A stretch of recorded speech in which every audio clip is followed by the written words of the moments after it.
much it. Cool. And we are rolling. What? Yep. I'm not even ready yet. Did you? But I think this. So Kevin he set the world record for giving us notes. I don't think anyone else has been like this courteous. I will say. Yeah, that's amazing. I was so surprised about that too because I thought I wasn't sending you guys enough notes. It was weird. That's why I wanted to say that because I'm like, no, dude, you're overachieving right now. He wrote today's show. So take it away, Kevin. Did you get the script? Yes, we did. Yeah, we actually got it. Yeah, we sure did. Anyway, great to have you on the show. Thanks for flying out. I understand it was an ordeal and a half for you to get here, so appreciate your time. Thank you. 14-hour trip. Should have been 4 hours, but don't fly. Can I say don't fly that air? Yeah. Don't fly United.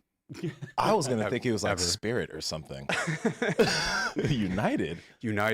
Well, everybody I talked to after this, like before I even like mentioned United, everybody was like, yeah, I've had the worst experiences with United. Then I was like, oh yeah, I flew United. So it sounds pretty common. I don't know. Wow. I am not going to fly United again. I'm super excited to have you here on the show today. And I think whenever you have an opportunity to talk like longer format with people, it's a lot easier to get a better understanding of somebody. And I know that you're deep into the science, but you're also deep into what's practical. And I think that maybe when people see you on Twitter making certain statements, they might think that you're only into the science, that you're only into like what's already been researched and how it's been researched in this latest study and so forth. But what I see from you, and just from following you a little bit more than just seeing a tweet, I'm like, okay. Once I get to know this guy, now I understand like his point of view, where he's coming from. You're speaking about the scientific literature. You're talking about some of the research that's happened in the past, some of the current research that's going on. And then you're out there really just, from what I can see, is, I guess, poking holes in people overstating what they think to be true, or what they have adopted as a belief, like the ketogenic diet is going to solve all your problems, or that intermittent fasting or some sort of fasting is going to solve problems, or even like sometimes we hear with keto that it could help with dementia, Alzheimer's, cancer, all these different things. And what I like about what you're doing is, hey, you know what? Is this really true? Or are we starting to spread around some stuff that could potentially be dangerous? Yeah, absolutely. I like to focus on the science a lot because science can tell us with more confidence what we actually know and we don't know. So if we can know with great confidence that we know something, and if we can know also what we don't know with great clarity, then we can very easily put that into practice. And so if you know what the science is, then you can know for sure which things will definitely work and which things are less certain to work that you can potentially try, but you aren't sure that they're going to work. And whenever you overstate the science, whenever you start saying you know things that we don't actually know, then you get into a situation where you can be doing things that may not work. And what we know from the scientific literature, if you look at people who have plausible hypotheses, things that make a whole lot of sense, and we've seen this over like the last 100 years, but probably we could even go back thousands of years, back to like bloodletting and humoral theory of disease. And there's so much we could even talk about from like the history of medicine, all sorts of crazy ideas that everybody believed, that everybody practiced for these thousands of years. We can see that most of the time, the things that are very plausible that haven't yet been tested by science, most of the time, these things end up not being true, because there's almost an infinite number of plausible things that one can say about how the body works, about how athletic performance works, about how weight loss works, about how health works. There's almost an infinite number of plausible things that somebody can say.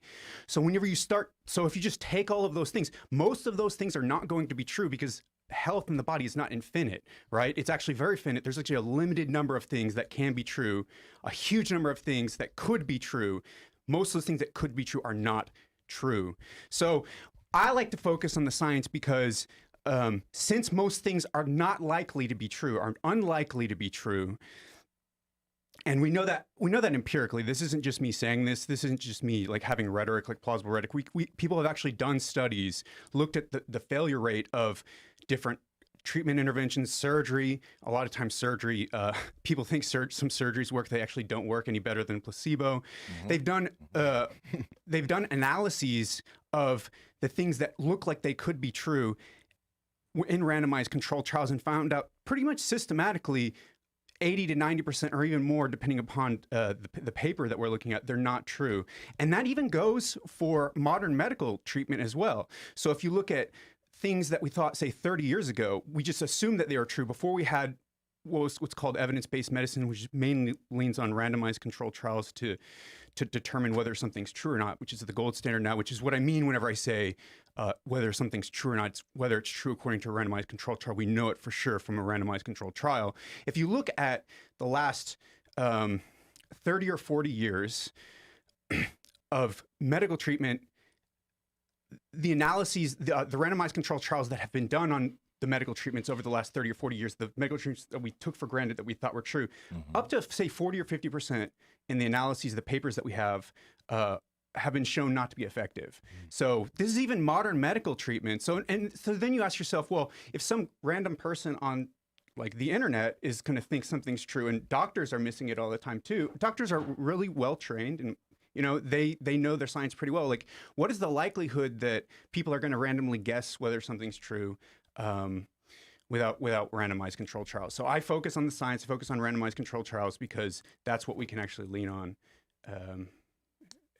What are some things that are maybe reasonable for us to say? Because it's my understanding of just the world in general is that we don't know much. That's kind of my general understanding, is that it seems like the more that we research stuff, the more that we kick up things, the more dust and the more particles that get kicked up. And then we're like, I didn't even know these particles existed. I didn't even know, like, it's more than just dirt that we kicked up.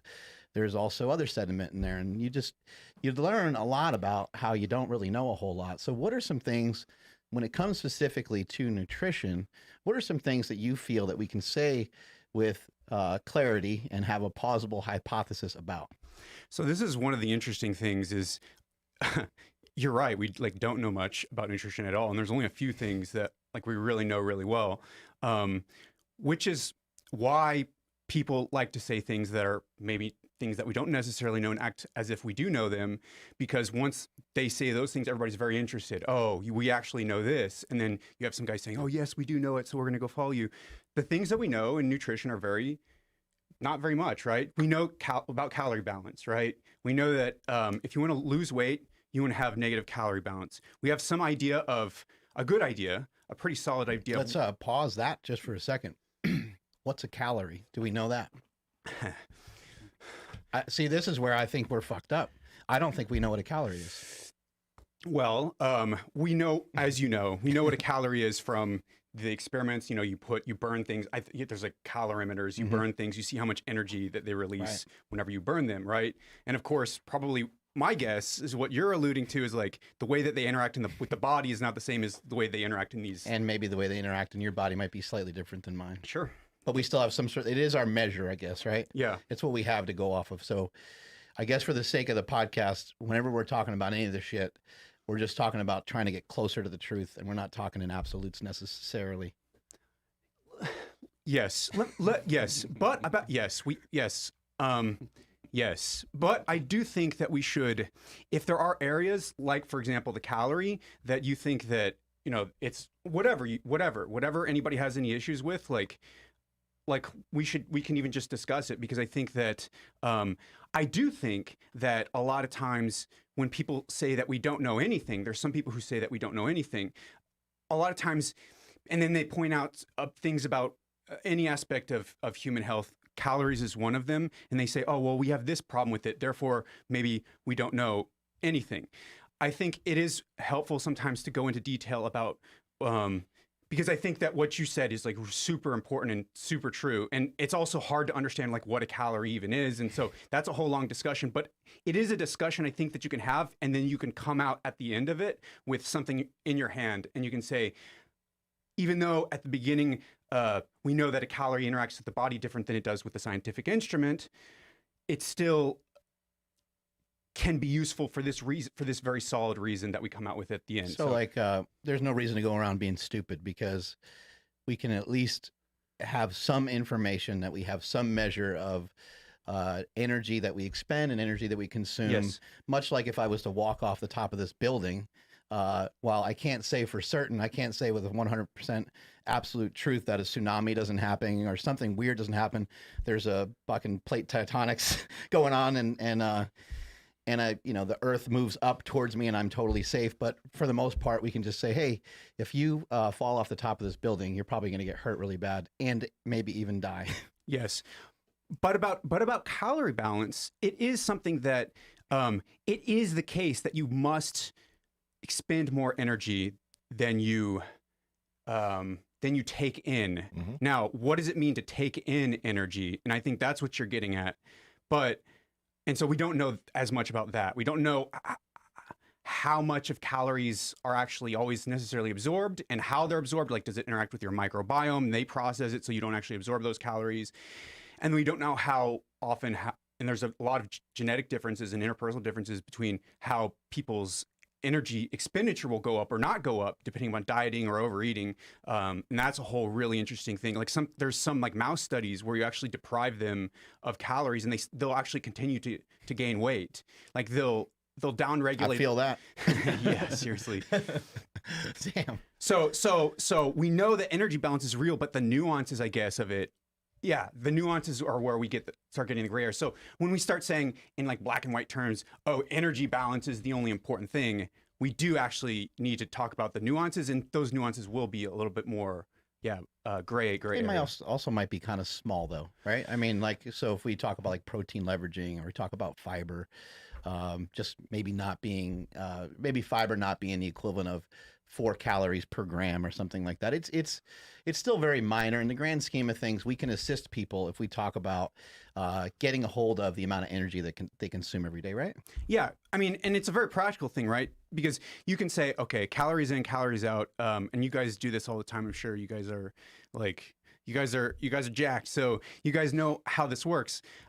Let's say you think that you expend 2,500 calories, right? And maybe you're wrong, right? And you expend less than that or more than that. You can always adjust the calories, and eventually you'll figure out what your actual calorie balance is, whether or not you know what's determining that precisely. So you don't even, and which is where practical things come in. Yeah. So. Okay. What else, like what other things do you feel that we are sure of at this moment in time? As far as nutrition is concerned. Protein, like protein and muscle mass.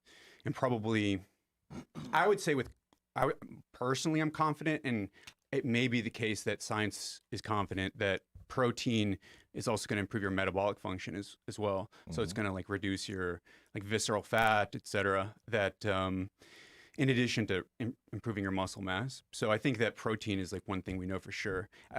What's the upper end of protein? I think that's a question. And of course, you can go talk to like the international sports, whatever the organizations, they'll tell you one thing, but like bodybuilders and people who are practical will sometimes swear that it's actually maybe even a little bit higher, the protein, what protein is great. And I notice like that more protein I add on beyond the recommendations, like it really works. But yeah, we do know that we do know that protein is king. Not king, but training is king, but protein is if you're going to eat something, maybe eating protein might be a wise choice because it might keep your overall energy intake modest so you can continue to be healthy, I guess. Yeah, and it's going to help you get jacked. Okay. Right. A question off of that is, because we'll probably come back to what we're talking about here, but with that being said about like protein, what makes a quack on the quack list? Because, like, for example, we're talking about protein right now, and Ted Neiman's all about this, right? Yeah.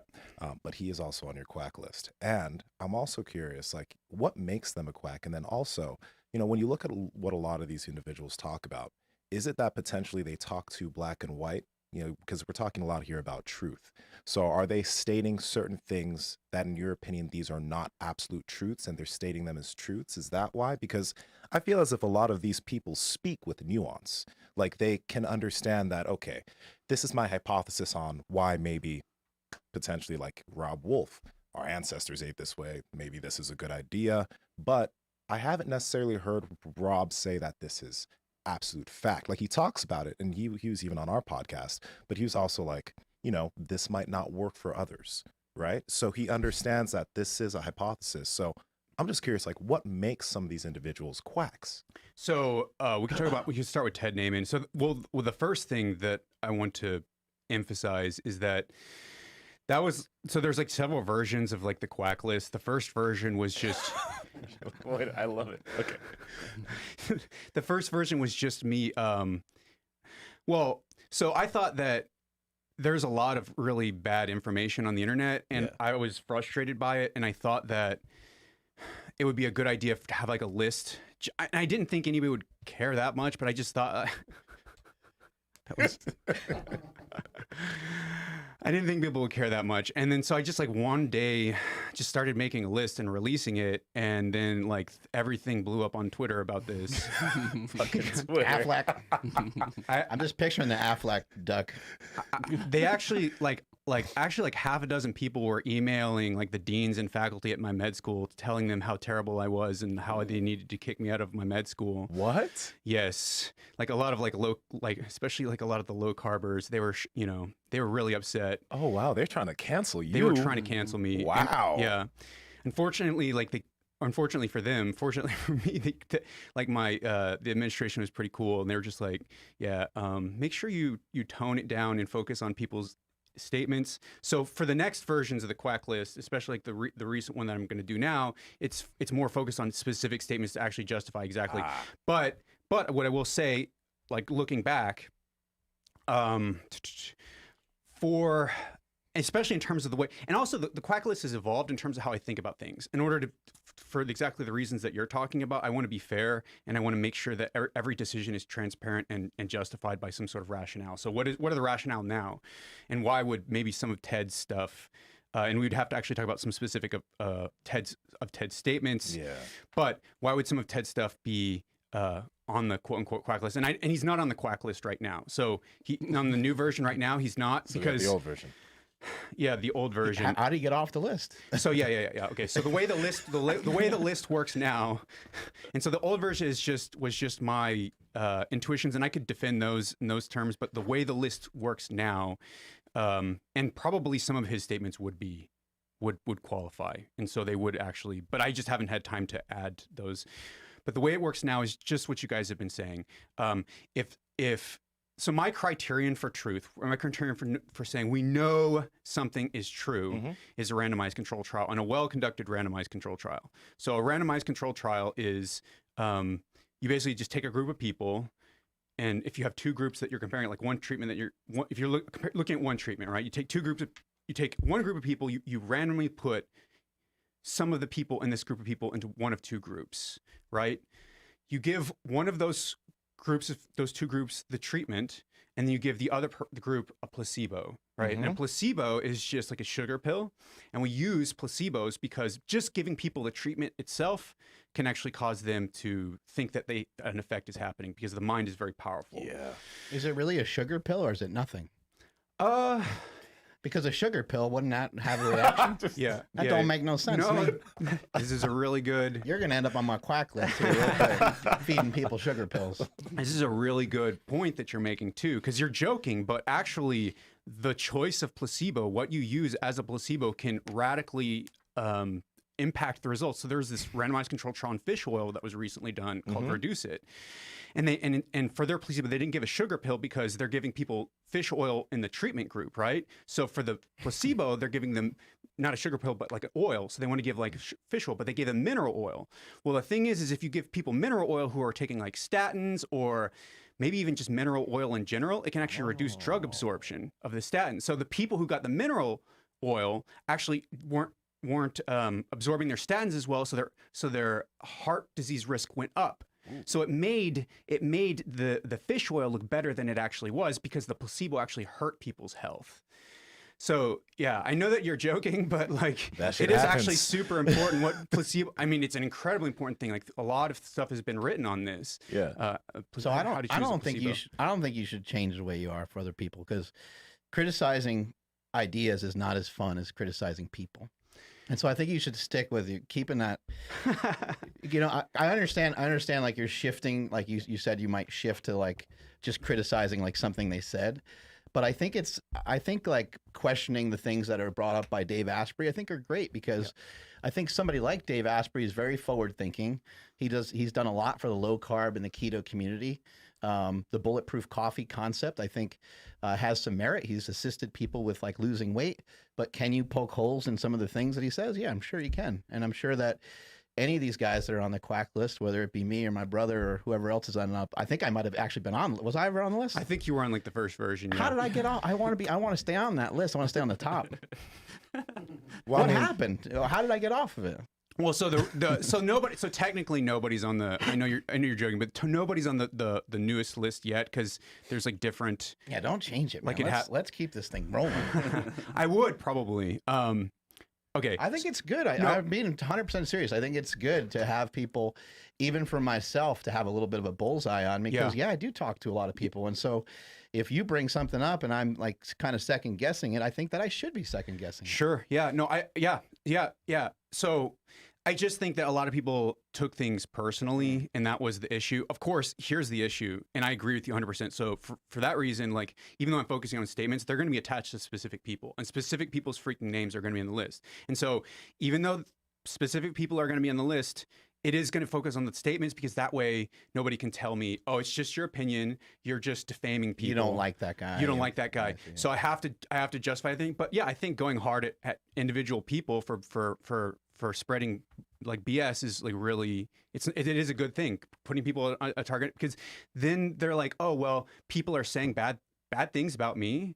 And if it's justifiable, then maybe I should think about not spreading misinformation, for example, like what you're talking about. That's not necessarily saying anything bad about anyone. It's more like you're just saying, hey, I think this is kind of foolish to share information in absolutes when we don't really know that for sure. Yes, and it's just fun to call people quacks. So even though it is really about preventing misinformation, there's also a theater to it. So you also want to have fun calling people quacks and people saying this or that's bullshit. But in the end, it's nothing's personal. I don't have any personal problems. I do think some people have like something wrong with their brains. Like how can they like behave the way that they do? But like example, something's got to come to mind. It's a lot of people. Like a lot of people.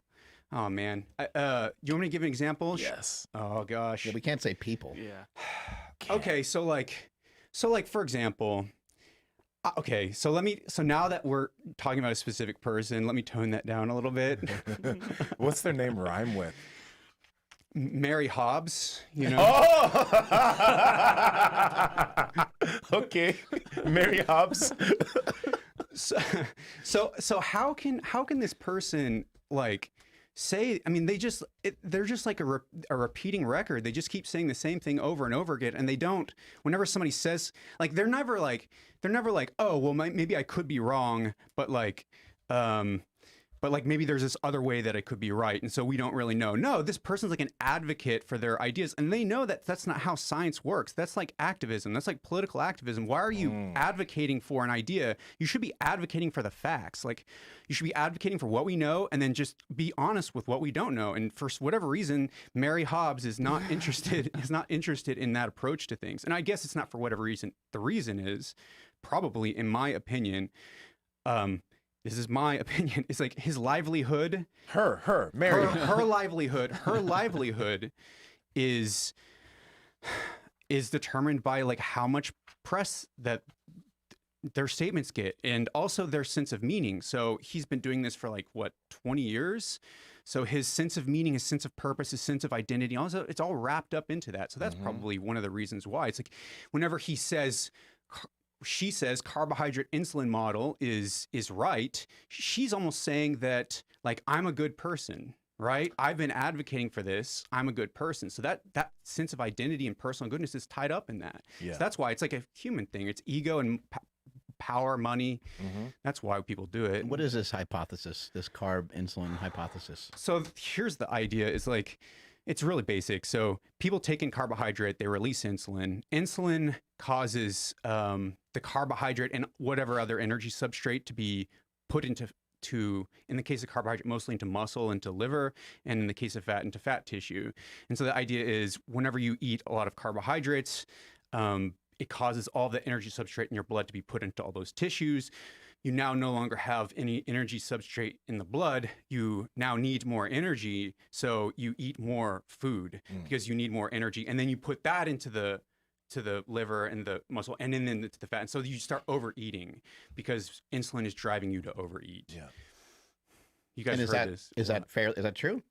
Like there's no evidence every time you test it in a randomized controlled trial, it turns out that that other factors are more important than that. And so maybe it's partly true. It could be that, especially in the case of refined carbohydrates. I don't know about you guys, but have you ever had even some crackers by themselves, and then like an hour out, because you didn't have any time to do anything else, like an hour afterward, you're almost shaking, and then you almost want to pass out. Like, have you ever had that happen before? Personally, no, but I do know some people that has like a blood sugar issue, perhaps. Yeah. Yeah. And so then in order to get that to go away, you eat, right? Mm-hmm. So there's some situations in which that might be the case. And there's some recent data suggesting that there's some validity to that, but that explains such a tiny, tiny portion of energy balance and why people really actually overeat. So the carbohydrate insulin model of obesity is way overstated to the point it's absurd, and it's, for all intents and purposes, wrong. Yeah, I think people think carbs are going to make me fat, and they're not necessarily. They just sit there on the shelf. You have to actually consume them, and then at some point you need some sort of responsibility to stop at some point. Sometimes some of the issue with stopping is that the processed foods taste really good. And so you tend to, rather than eating, one granola bar that has chocolate chips in it, you eat 7 of them. And then that drives you to want to eat everything else in your pantry and freezer and everything else that you have going on. And then plus, people don't really factor in fat. There's a good amount of fat in a lot of these things too. So you're taking in a good amount of calories, and you're not really probably consuming much in terms of protein. Even if you were to eat something that had dairy, like ice cream or pizza, or there's really just not that much protein. So you're pretty much just serving yourself up some carbs and fat. Is there any truth to eating carbohydrates and or spiking your insulin and perhaps making yourself a little bit more hungry? By spiking your insulin after you eat carbohydrates? Well, okay, so whenever you actually look at all of the animal studies, because you have to do this in animals because you can't do this in humans, if you change the expression of insulin receptors in the brain, you reduce them, then the animals actually eat more. So insulin is actually a satiety hormone. It causes you to want to eat less. That's the way insulin works. So as far on the brain level, no. Maybe on the body level, there's some possibility, especially in terms of the dips in blood sugar at the end. There's some possibility that could drive it. But again, if you're eating protein and other things along with it, which you should be, and higher quality foods, then you shouldn't. Then the release of carbohydrates will be much slower. So then you might not have that problem. So more fiber, more protein, basically, what you're talking about. Yeah, but as far as maybe carbohydrates by themselves could be responsible for that. But besides that, I don't think there's much evidence, especially when you mix it with fat, like what you're talking about, in donuts or whatever. When you're mixing it with fat, you're not getting a whole lot of that hypoglycemia afterward. So you're not necessarily maybe overly hungry. You just enjoyed that food so much that you just want to eat more of it. Yeah. It's like any behavior that's pleasurable, right? You want to keep doing it over and over again, and the more you do it, the more you're going to want to keep doing it because it's great, Yeah. So yeah, it does work. That's the bad thing about drugs or food is it fucking you're craving pizza, you eat pizza. It totally works. Yes, it makes you feel great. So Mary Hobbs, the individual who's going off about the carbohydrate insulin model. Okay, so as far as the research goes, the research is weak. But as far as the anecdotes go, on the general population that talks about that experience, we can obviously see that a lot of people feel that happens to them when eating massive amounts of processed carbohydrates. So my question to you is, what type of importance do you put on anecdotes from large populations? Especially if these anecdotes, a lot of these anecdotes kind of, not saying, can't use the word prove, but they back up what some of these individuals are saying? Yeah, let me think a moment about how to answer that, because that's actually a deceptively. It would be very easy to answer that in a very glib and superficial way, but that actually is kind of a deep. That's like kind of a. That's even like, that's kind of at the heart of everything that we're talking about. So,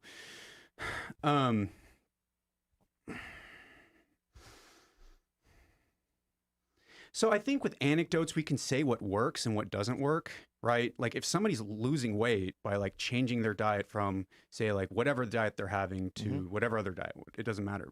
In any case, then it's working. We know something about that's working, but what we don't know is why that's working. Exactly why it's working. Right. And that's important. It's not important just for academic reasons. Like, oh, I just want to know why because I'm curious. No, it's because if carbohydrate insulin model is true, it means that you must restrict your carbohydrates in order to lose weight. But if it's not true and something else is driving that effect, whenever people stop eating carbs, something besides carbohydrate, then there's more options available to lose weight, and people have more freedom to do other things besides just restricting carbohydrates. And that's why, practically speaking, understanding why, the theoretical reasons why, it's not just academic, it's very practical, is important. But yes, of course, you have to accept that these anecdotes, and if they help people, they help people, and it's important to recognize that too. So that was an awesome answer, by the way. I think that makes a lot of sense.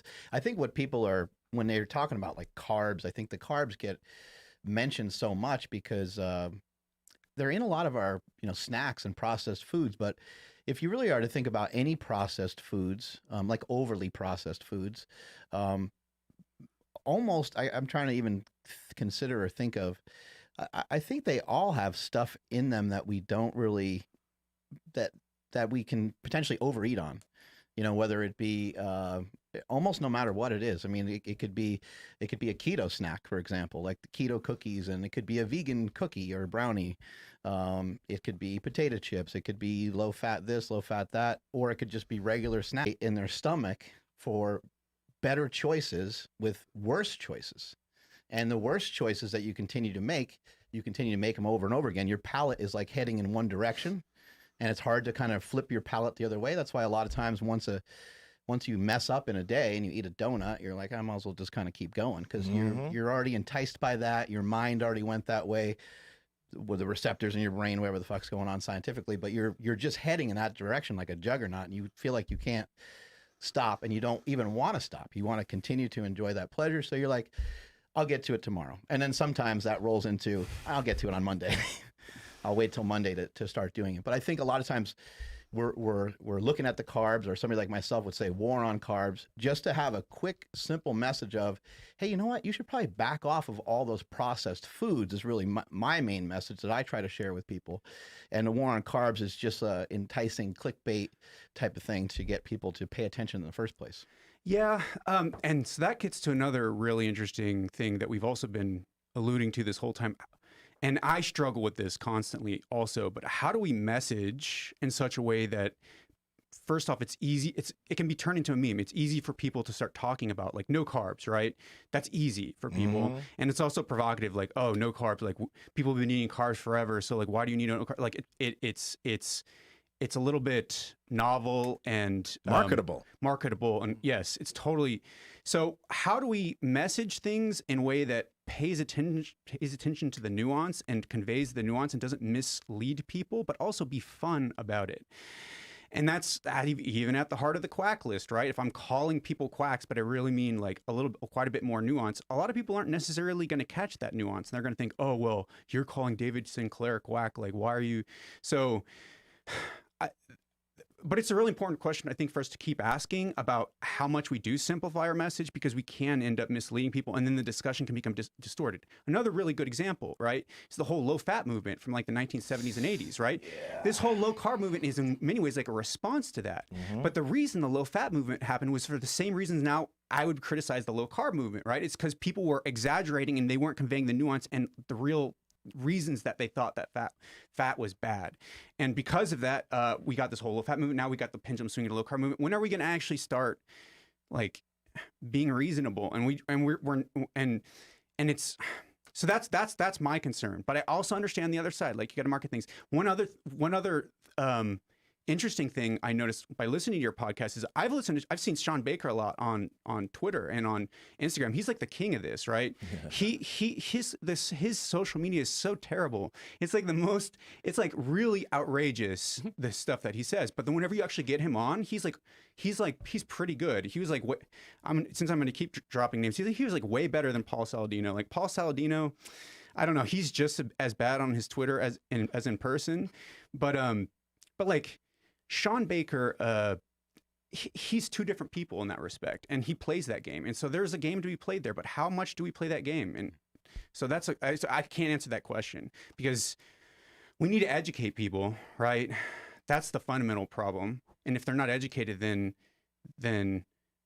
we can just say any distorted message, and until they're educated, they're going to need distorted messages and to listen.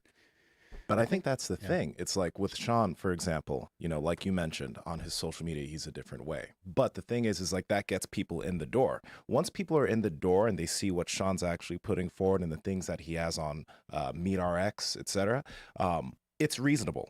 Like, he doesn't seem like, when you're inside, you can then see like, okay, there's a lot of nuance going on here. That's what happens with Sean's work. A majority of these people, but the thing is like, what's going to grab the attention to get the person to step into my world? And I feel like that's where it's just like, if you make things too nuanced and almost too complicated, you're not going to get their attention. I completely agree with you about that. And so I'm not going to say, oh, well, you still need to make things nuanced, and then you just like, nobody ever listens to you. I'm not going to say that. But what I will say is that even though it gets more nuanced once you get into Sean Baker's stuff, when you actually listen to his followers and people who will like mob you on social media, they sound like the kind of sound bites that he gives out on social media. The message that most people usually discuss and talk about is the simplified message. It's not, so they're not really imbibing and taking in and internalizing the nuance. So that's the thing, is like that. The public conversation becomes defined by the sound bites, even among the people who listen to it. That's the problem. Not to say you can solve it easily. Some of the dangerous things that happen is no one can ever share a message. It doesn't matter where it comes from, but no one can ever share a message and have it be understood the same way as the person that delivered the message in the first place. Which is a theory of Karl Popper's, who just kind of eviscerated science altogether and had talked about pseudoscience and things like that. But I think that is kind of at the heart of everything, is that, if I say, hey, like, you can't do any damage by being on a carnivore diet, somebody else will take exception to that, or somebody else might have their own interpretation of how they're going to do a carnivore diet.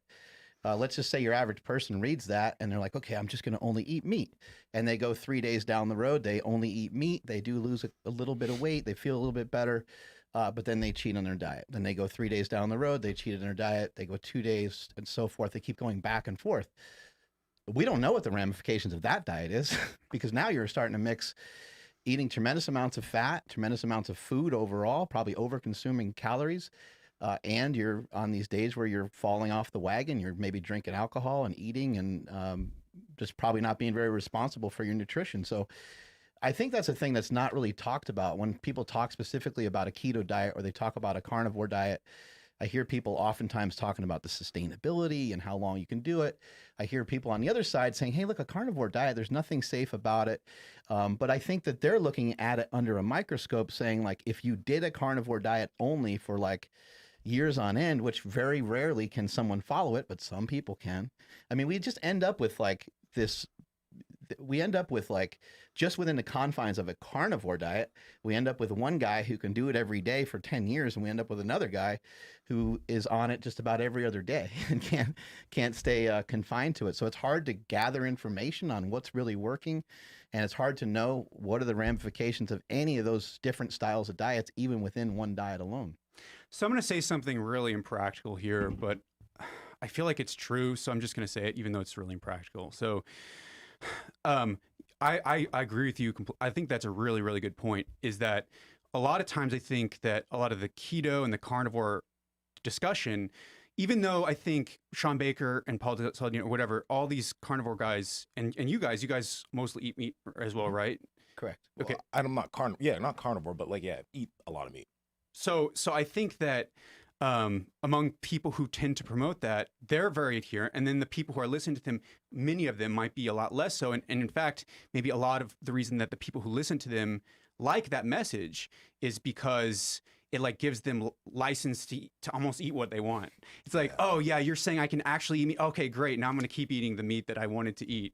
And then they're still going to eat a lot of the other French stuff. fries, shit like that.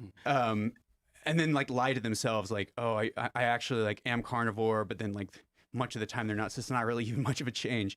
So then the question is like, how much are we helping people whenever we, and I actually ask this all the time. I was asking this, I was talking to a friend last night about me coming on here and talking to you guys. It's like, I know we share very different perspectives, and I was just like, and I was thinking, what kind of impact am I going to make and all this other stuff. And I do think asking what kind of impact we're making should be at the forefront of the way that we're thinking. But most of us aren't doing that. Most people are getting out there, we're saying something, and we're not really even sure what we're doing.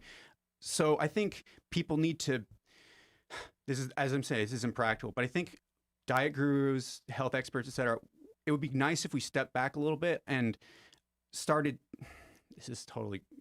we started promoting research. We started asking, well, of course, Sean Baker's doing his own trial, so that's good. We should start trying to start our own trials, do our own studies, rather than assuming that this or that is actually going to work based on our personal anecdotes. So that's what I would like to see more of, instead of like saying vitamin D is going to be the panacea for everything, it's going to cure everything. And telling people to take their vitamin C, those people should be spending a little bit more of their time talking to scientists, talking to policymakers, talking to people in government, being like, hey, we need more research for vitamin D so we can actually answer these questions. So. You know, I get what you're saying there. Well, first off, on the impact side of things, okay, let's just use, since we're going Saladino and Baker, let's use Paul Saladino and Sean Baker as our two examples here. As far as impact is concerned, you were mentioning that we just had the example of the individuals that, you know, they'll take some things that some people say and it'll give them the reason to still eat meat, but they're eating a lot of trash, right? So they're not even applying a lot of the things that these people are talking about, Sean and Paul. But then if we look at the individuals who actually take what they're talking about, apply into their lives, they start having positive health benefits, a lot of their potential autoimmune disorders go away, they lose weight, they become healthier. That is a positive impact. And this has had a positive impact on thousands of people at this point. So I do get the idea of promoting and trying to get your own studies done, which Sean's doing right now. But they're also having a massive positive impact. There are the people, again, that aren't really applying it well, so it's not helping those individuals much, but there are thousands of people who it's impacted positively. So like, let's on that side of things, what's your take on that? Because they are impacting, like you mentioned. Like I can imagine that Paul and Sean have asked themselves, what kind of impact am I making? And they've seen that positive impact, which is why they may continue going down that road. So then what is the problem there? I think that's good. I think we should be getting out there and just doing our best, and then making the impact that we're making. And I think they are making a positive impact, and I think that's fantastic. Yeah. I think we should also be asking, what is our goal? So for Paul Saladino and Sean Baker, for example, they are promoting, say, a carnivore diet. If you go carnivore, you can reverse your autoimmunity, et cetera, et cetera. But is what they're doing, and I'm not going to say that no, it's important. So is what they're doing actually going to like reverse the obesity epidemic? So are we actually, see, the obesity keeps increasing. You know, Atkins wrote his books in the 1970s, right? Gary Taubes in like 2002, 2003. Nina Teicholz was like 2008, 2010. And the whole proliferation of low-carb books, right? Yeah. And vegan books, of course, like plant-based books, whatever, all sorts of diet books. Yeah. But they don't actually, it's like overall, the obesity rate's still going up. It's like almost 40% now. Obesity, not just overweight. Overweight's like, it's almost like 80% of people are overweight or obese. It's incredible. So is us just promoting these things to people who like to hear this message? Is it going to really... You know, but I do think it's good to help as many people as you can and do what you can. But we also need to ask, like, if we're actually talking about the obesity epidemic, which is what a lot of people are actually many of us are interested in. We're many of us are idealistic. We really want to make a difference. Are we actually going to make a difference as like diet gurus?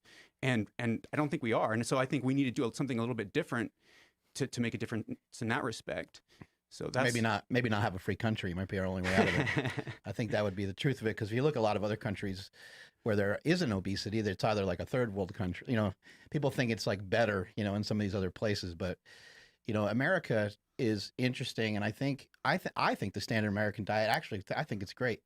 I love that there's people that are 600 pounds. I love that there's people that's 800 pounds. Okay. I love that there's people that are. Well, we figured out how to get canceled. Can we believe everything right now? I love it, because that is what human beings are about. Human beings are supposed to be different. We're made to be different, and when we have freedom and we're left to our own devices, you know, then we might squander off and end up heading in the wrong direction, and end up being an alcoholic, or end up being a drug addict, or end up being addicted to pornography, or end up in jail, or end up being successful, or end up doing whatever. So I think the diversity is good in a lot of ways. I don't like the fact that people have gotten themselves to be so heavy that they're sick. You know, that's some of my concern, is like, how do we rein these people in to be healthier? How can we assist them to be healthier?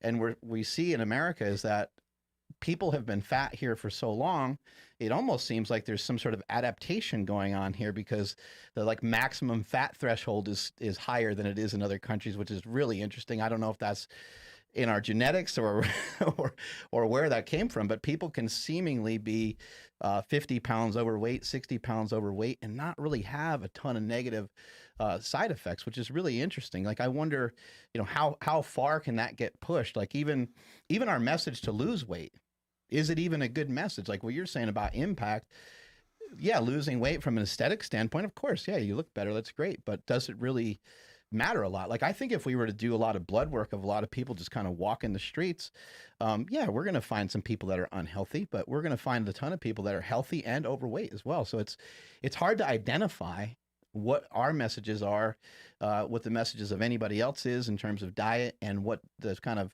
average person is doing, and the impact that it's having in any way. Yeah. So let me ask you this question. Would you be happy with the rate of would you be happy with the rate of obesity and overweight staying at like 80%, or maybe another so it's going to continue to get higher, and people don't seem to care that much. And then also the link to type 2 diabetes, and potentially now what they're calling type 3 diabetes, dementia, and Alzheimer's. I don't know how much science is behind that, but it seems that there's some connection there. People don't seem to care. People seem to keep on going on with their normal day-to-day lives, and there's a lot of disease, and there's a lot of things that are rearing their ugly head. And even with our message from the 3 of us or 4 of us, and the messages of hundreds of other people, no one seems to care. So okay. So what if there was like an epidemic of drugs, and then they just enjoyed the drugs and they didn't seem to care? I mean, should we just let that happen? Like, right. I mean, I like what that's already here. Yeah. Well, I like. Okay, so it happened in China, right? Pharmaceutical companies. Yeah. I mean, everyone's on a drug. Yeah. Right? Yeah.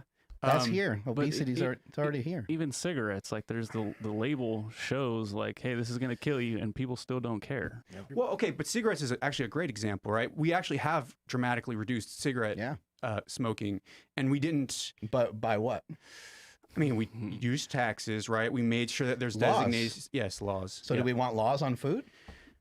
Well, let me ask you this: do we like the laws on cigarettes? Are they okay? I think it seems like people are okay with that, but people are not going to. You take away someone's candy, they're going to fucking kill you. You tax them. Tax it, yeah. If you tax their sugar. So they're trying that in other countries. I don't know how effective it's going so far, but they're doing that in the UK and stuff, because America is so fat. We've helped the other countries get fat too.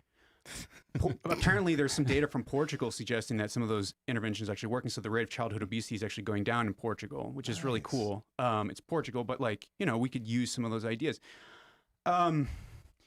I think that if, just like with smoking, right, the public health establishment convinced everybody that smoking was was bad. Yeah. Right. And then so that people were more willing to accept policies limiting smoking in restaurants and different places, and also taxing smoking. That became more acceptable. So the idea would be that if we could persuade other people, if we persuade people that the processed food isn't good, then that could become more acceptable. We could have policies, which actually relates to everything that we've been talking about in this way, including the Quack List. In order to do that, we have to have a message that they'll understand, that they know that the processed food is the problem, right?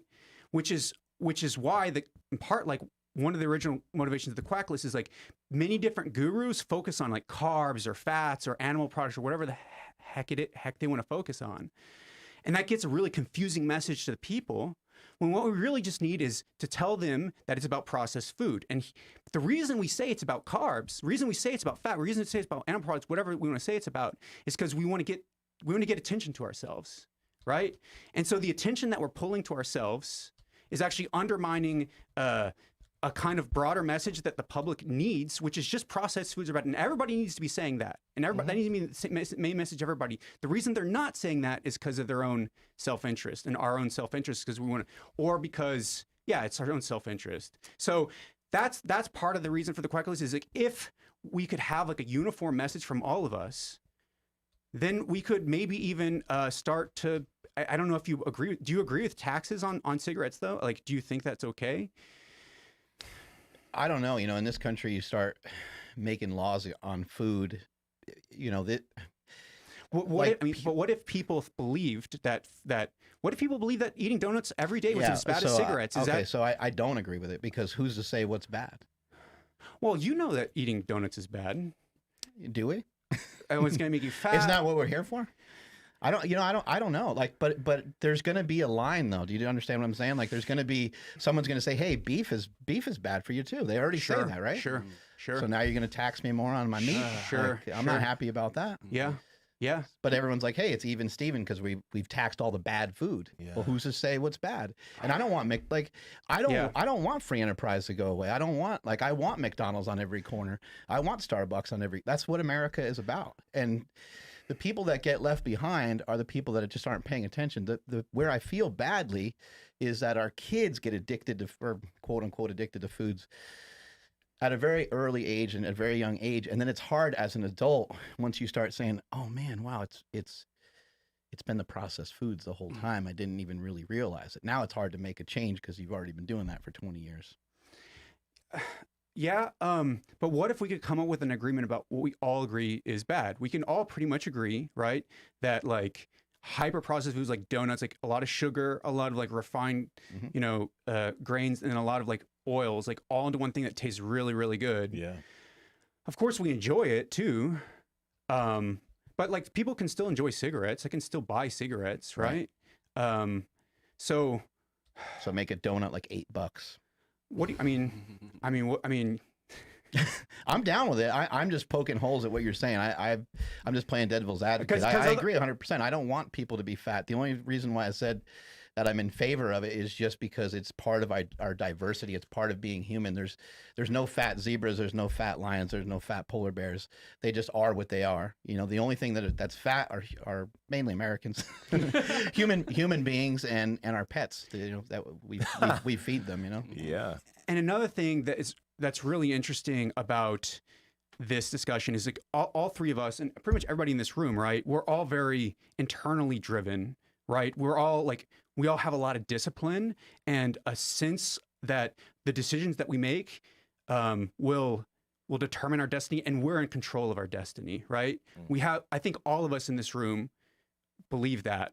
And that's probably why we are where we are, is because of that sense. Like, I can improve myself. I can become better. I can, through discipline, through practice, through intelligent application of effort, I can become great, right? We all kind of believe that. But not everybody believes that. Not everybody has that. And I think some of that is a personality thing. Some people believe so strongly in what they're currently doing that if we were to propose any particular diet, they would say I could never do that. Yeah.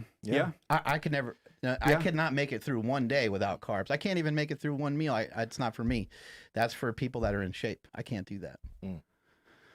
That's kind of what we're up against. And then we're up against billions and billions of dollars from the top.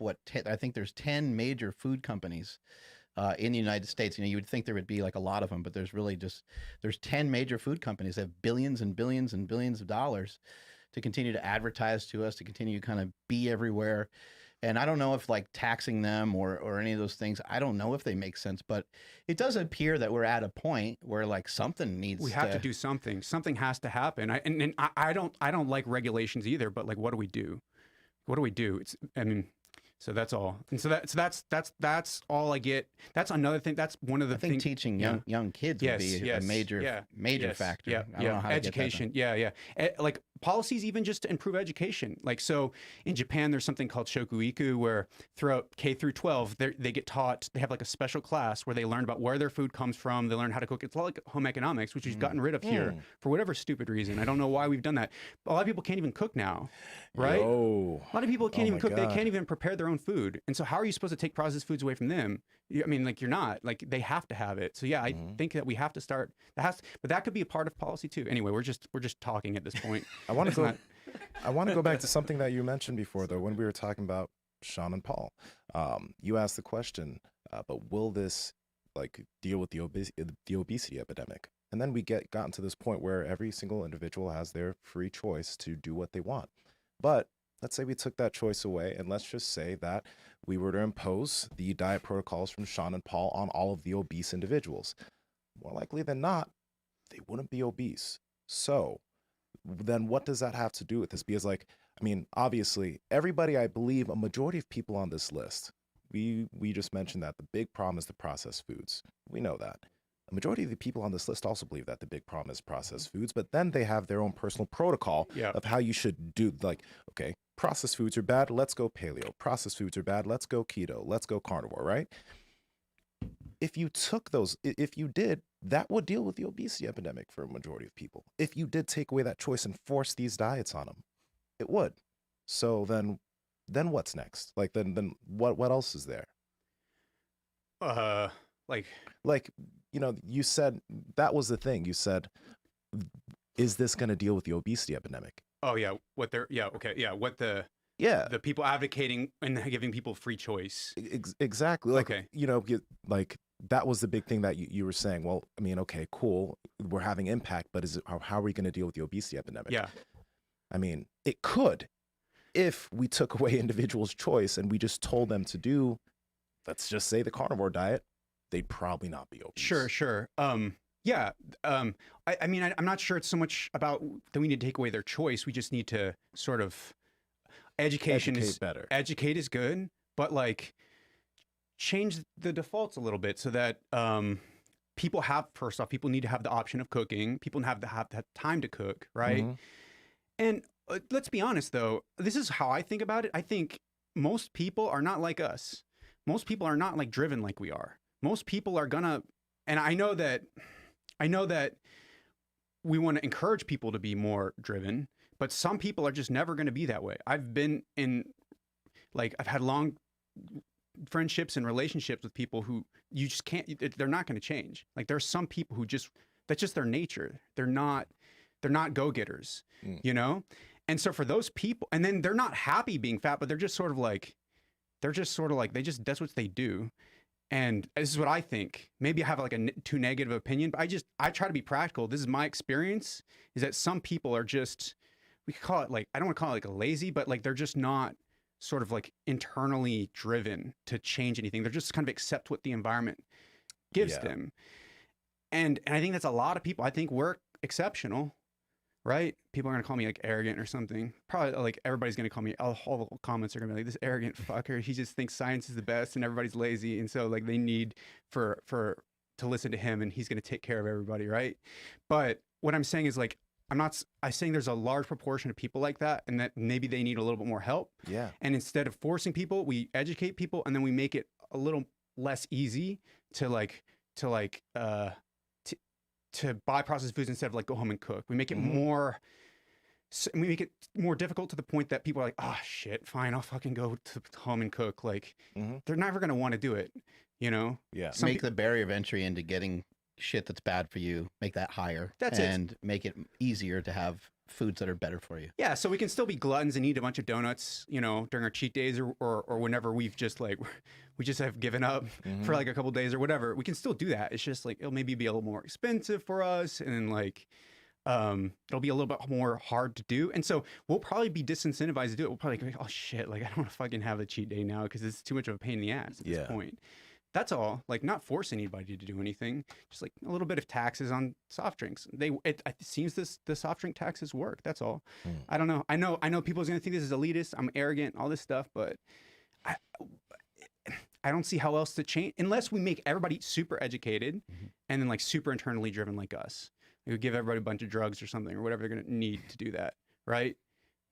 I feel like some regulations got to be a part of it. I think teaching people is fair. You know? Like teaching our kids and things like that. And, you know, I've heard so many people over the years say, hey, this should be taught in school. Yeah. And while I do agree with some of those statements, I think if you're a parent, then you should just take it upon yourself to teach all the things that you feel are going to be really, really important, because our government's not going to just, you can't expect them to step in for everything. And so with my own children, I've been communicating with them about nutrition for a long time. Neither one of them is, you know, they don't do anything crazy with nutrition. But my daughter, every time we eat, she always just drinks water. You know, it's like, that's a great decision.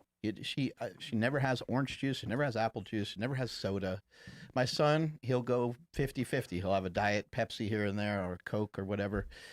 He'll go back and forth on those things. And probably the last maybe 3 or 4 months, I've noticed that he's snacking less. He's lost some weight, and it's just under his own will. He was kind of asking more questions more recently. And so I've been teaching them from the time they were very young. I was never, well, I don't feel I was ever like abrasive with anything. I just said, hey, some of these foods, if you eat a lot of them, can, you know, make you heavy. And I can say, hey, you know, so-and-so in our family, you know, this person, my mom died from obesity. My mom died from being fat, from not being able to control the food that she ate. And so I can point to people in the family and say, hey, you know, you could end up on a walker towards the end of your life and end up dying early, you know, like my mom did. If you make poor food choices all the time, you can end up going down that same path. And I'd hate to see you go down that same path. So maybe you want to make different choices. And I just would kind of repeat those things, you know, from the time they were 5 years old. I would talk to them about stuff like that. I'd talk to them just like they're adults. And it's been really awesome to watch them make better choices. They still are kids. They still have McDonald's. They still get their McFlurries and stuff like that here and there. But for the most part, they make pretty good choices. So we should have a Mark Bell in every classroom. That's right. Yeah. Just pull me out of your out of the corner of the room where I was facing the corner with the dunce cap. I think that would be.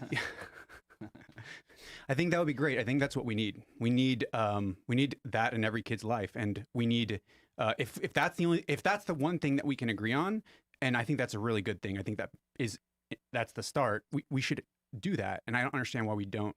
And so maybe what a lot of us should be doing in this space, and I welcome anybody to drop into my DMs or send me an email or whatever. Maybe we should get together and we should start talking to policymakers about how to get something like that, or what are the barriers to changing, like, you know, elementary school curriculum in such a way we could get something like that. And maybe instead of, you know, spending some of our time that we would like to be on Instagram or whatever else promoting ourselves and telling everybody what our diet is great and getting more clients, we should maybe spend some of our time getting together, even people who disagree on some things, to actually try to make these kinds of changes happen. Instead, I mean, talking about it's good, like on the podcast is good, but we should actually really start trying to make these changes happen. To actually do something. Yeah, that's what I'm saying. So just, you know, let's do it.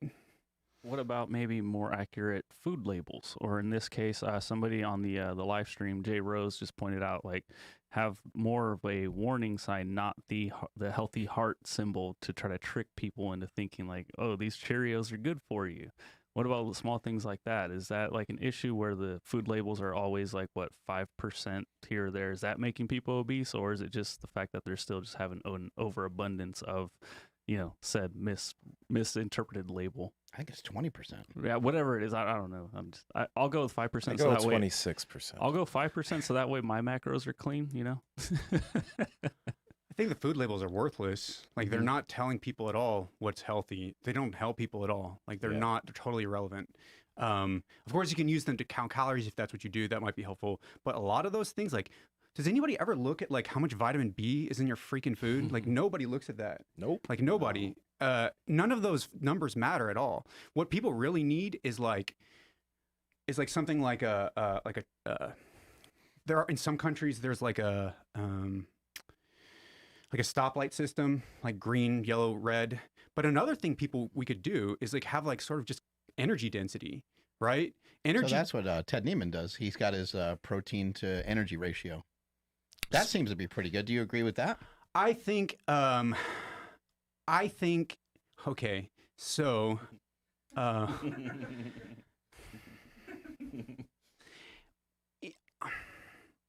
so I think that in foods, protein is highly associated with the more protein you have, the less energy in whole foods. So in that sense, yes. And it tends to be those foods are also not calorie dense. So there's a lot of volume in those foods. But what I actually think is, okay, so here's a really good study that they did. And I knew I was going to review this before I came here, but I know who it is, and I'll send out a tweet about it. So Barbara Rolls did this study where she gave people, I think there was like 6 different casseroles and different groups of people she had go eat them. I think maybe even the same person ate each different casserole on a different day. They were blinded to what the casseroles were, but they had very different protein contents, but they were all otherwise completely identical. And I think the protein was from processed protein, okay? And then she looked at how satisfied they were and how much energy they ate afterwards. So an indicator of how satiating that the casseroles were. She found there's no difference for the protein. Okay, so no matter how much protein, what percentage of protein, like very low or very high, no difference in satiety. So what this means is, and the interpretation I get from, there's a guy named Chris Gardner. He's like a professor at Stanford or whatever, and I've talked to him a little bit about this. And then also from other stuff that I know. I think my takeaway from this is that protein-rich foods tend to be very not calorie dense, right?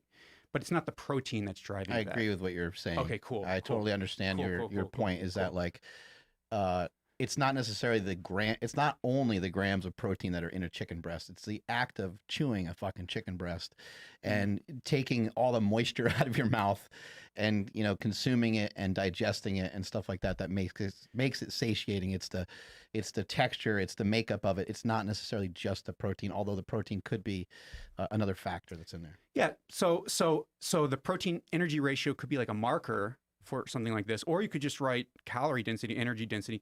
Either one would be okay. Either one would be way better than these freaking labels that we have now, which are useless. I can't believe that we have still, who thought that was a good idea, And some people do. They think that putting calories on the freaking menus at Starbucks. When I see calories on the menus at Starbucks or like wherever, I like buy the thing that has the most calories. I'm like, this is going to hit the spot. This is going to hit the spot. I'm going to buy the most calories. So this is a pretty big, I know, right? Like if you were a caveman, that's what you would do. Yeah. You'd be like, hey, it's got 10,000 calories. It sounds perfect. Live off that the next couple of days. Pretty big statement was made by Rob Wolf was not to buy things that have food labels. Yeah. Like, it's an understandable point. It's like, okay, well, that means you're going to like what, the butcher? And you're buying vegetables and you're buying fruit. Yeah. Yeah. But that seems like a great way to, like I believe that if you were to eat like that, if you eat kind of, quote unquote, whole foods, that it's very difficult to go wrong with those foods. Although there's still a lot of things within the confines of that you can go haywire on because you could put you could use condiments or you could use butter, and start putting butter and rice and meat and things like that. And then you can still be in the same boat as you'd be in if you were eating Doritos. It'd be a little tougher though. It would, it could be a lot harder. I thought it was very easy to do that. And I've done that before. I've gotten quite, you can fool yourself. Like I used to have this rice with eggs and oil and I would add lots of oil because it's good, tastes good. Eggs, rice, and oil, and I just like mix it all up. And I had vegetables too. I'm having vegetables, right? And this is gigantic meal, and you can eat a couple of those a day, man. You'll get big that way, and not in a good way. Like sesame oil or something? Yeah, something like that. Sounds awesome. What do you think? What do you feel about the fasting community? The people that are like, because I saw Jason Fung on your list, I saw Walter Longo on your list, right? So what about that community kind of gets to you in terms of their statements of what is true? I mean, the first thing I wanted to say, and then I was like holding myself back, but then I'm like, okay, I'm not gonna hold myself. I'm gonna say it. Like it's crazy. People are crazy.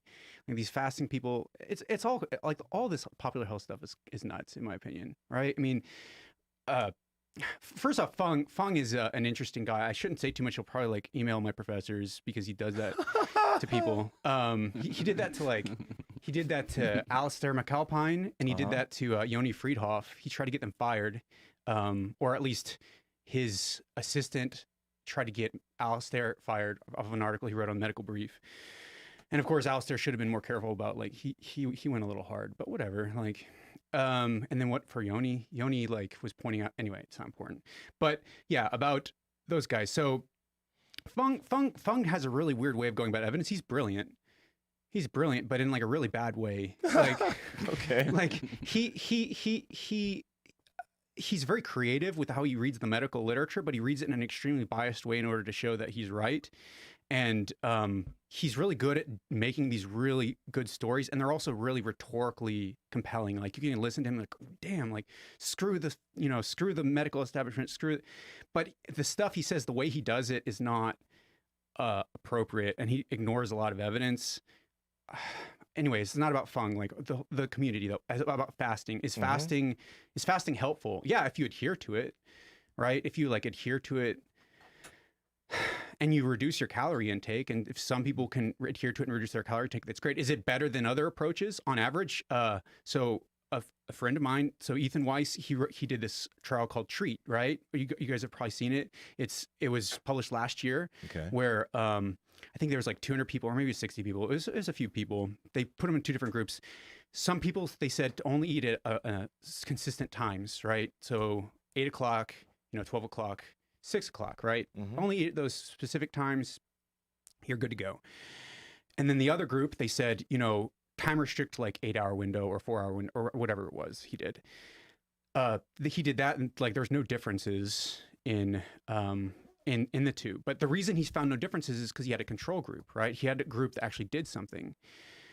And he also found more muscle loss in the fasting group. So compared to even though there wasn't a significant difference in weight loss, there's actually a significant difference in appendicular lean mass loss. Even though calories were the same and protein was the same. They didn't control for protein and calories. It was just dietary advice. Like, here's the window that you need to eat. Well, that can make sense. I mean, that makes total sense because when you look at the average individual, if they're not intaking the same amount of calories, you'll tend to eat less food in a shorter window. You will just eat less food. It's harder. So, but it was both groups. Both groups had a similar weight loss, but more lean mass loss in the fasting group. Yeah. Right. So it was probably similar calorie deficit, but then more lean mass like loss, maybe. And maybe that's because whenever you do fasting, right, you're trying to fit all those calories in a tiny window. You don't have time to go eat that chicken breast. Along with trying to eat that amount of protein in a small amount of time is more difficult. Yeah. It's just not pleasurable too. Like you have to go out of your way to do it. Yeah. You do. But the really interesting thing about that study is that most of these fasting studies don't do something like that. They don't have a good control group like that, where they actually, they'll compare like fasting to somebody, like nobody doing anything, right? And of course, like the fasting group's going to do better. But like if you have a really good control group that loses a similar amount of weight, what happens then? Yeah. And so that's what he showed. So my thing about fasting, and so that's actually consistent with some of the literature. Late day fasting, like where you eat more of your calories later in the days, you guys know all about this, is probably worse than early day fasting, which who wants to do early day fasting though? I don't want to eat most of my calories at the beginning and then like eat nothing in the afternoon. I'm going to freaking eat So there is a little bit of truth to like circadian rhythm type stuff? That seems to be like or the effect. Seems to be the case? It's a small effect. And Okay. it's like a small effect. It's not like it's not going to change your life like somebody like what's his name, Sachin Panda. He's going to change everything. No, the reason everybody in his studies does better is because they're like paying attention to like how they're eating and not eating too much. That's why they're doing better. It's not because his approach is better. You have a modest improvement, for, like a tiny improvement you can barely detect in terms of metabolic outcomes by eating more earlier in the day. But it is something, like if you want to optimize, you want to eat more earlier in the day and less later in the day. And so there's something to that, but it's a small difference. But overall, this community, let's talk about, so Jason Fung, like, and then he'll like often give these anecdotes about how his patients like lost a lot of weight, they reversed their diabetes, etc. Well, there'll always be, one thing I'll say is there will always be people who like follow a dietary intervention, adhere to, especially if it's extreme. Like if you throw extreme interventions at like a lot of people, you're going to find someone who's ready for that change at that moment. You're going to find someone who's ready for that change at that moment, and you hit on that person's going to have like, it's going to be like, bam, it's going to be like a huge difference. And so if you tell them to fast for like 3 days, and you're like, just keep fasting, of course they're going to do well if they're really motivated. They're going to do great. So then you can say, oh, well, everybody else who like quit and like left, or everybody else who didn't want to fast, because the people who are like going to want to fast are like going to be a tiny, like a select proportion of the population. Yeah. They're all going to leave. Everybody else is going to leave, and you're going to have all these success stories around you. But that doesn't mean that like telling everybody to fast, you're going to cure everything, because it's about motivation. It's about whether people are going to actually make that change. Adherence. And so the difference between fasting or any other thing, it's no different. It's just, there's no difference. And then, okay, let's talk about Longo then. So Longo has the whole fasting mimicking diet thing, and he's also big on like restricting protein, right? Because mTOR and like IGF-1 and all this, and he has these studies that he's done. He's been a part of publishing. I mean, he had a really prestigious career in like longevity research. There is some truth to IGF-1, or there appears to be some sort of link between IGF-1 and cancer potentially, because of like there's people that have polymorphisms, right? That they don't produce any IGF-1, and the whole community doesn't have cancer. Is that correct? Yeah. I think if you have, they're also like 4 feet tall, I think. Yeah, they're like 4 feet tall. Apparently like have psychological problems as well, which is really weird. They like, but maybe they do because they're 4 feet tall. I don't know. But yeah, so there's evidence from that. And then there's also animal studies where if you like knock out the receptor, and then you have like spontaneous cancer models, they won't grow as fast. The cancer won't grow as fast. And then you have like, I think you have observational evidence showing that people with high IGF-1 like have a higher rate of cancer and stuff. But it doesn't necessarily mean a person that eats some protein that produces more IGF-1 is going to end up with cancer. Right. Yeah. Especially from that observational literature, right? Like what is causing that higher IGF-1? Is it because they're eating more protein than they have more IGF-1, or is it a lot of other things? And so if you're eating a lot of protein, but then like restricting your calories and you're like lean, like does that make as much a difference? So if you look at the mouse studies about this, like the old mouse studies, like way back from like the 1970s, if you give them a bunch of protein, they don't eat as much. And then if you then adjust so that the body weights are the same, so they're eating the same amount of calories, but then you keep them lean, like you keep them, they're not, the rate of the longevity of these animals is like, there's just such a tiny difference. So there's a lot of confounders in the mouse studies. And it's unclear whether in humans this will actually make a positive impact. So he's extrapolating from a lot of really indirect evidence without looking at more direct evidence. So what we would really need for Walter Longo, especially with regard to the protein, we would need like a 5-year study where you like give some people like 150 grams of protein, or like 150 grams might be reasonable, and then you give the other group like 50 grams, and then you look at like heart attacks and stuff. Like nothing has ever been done like that.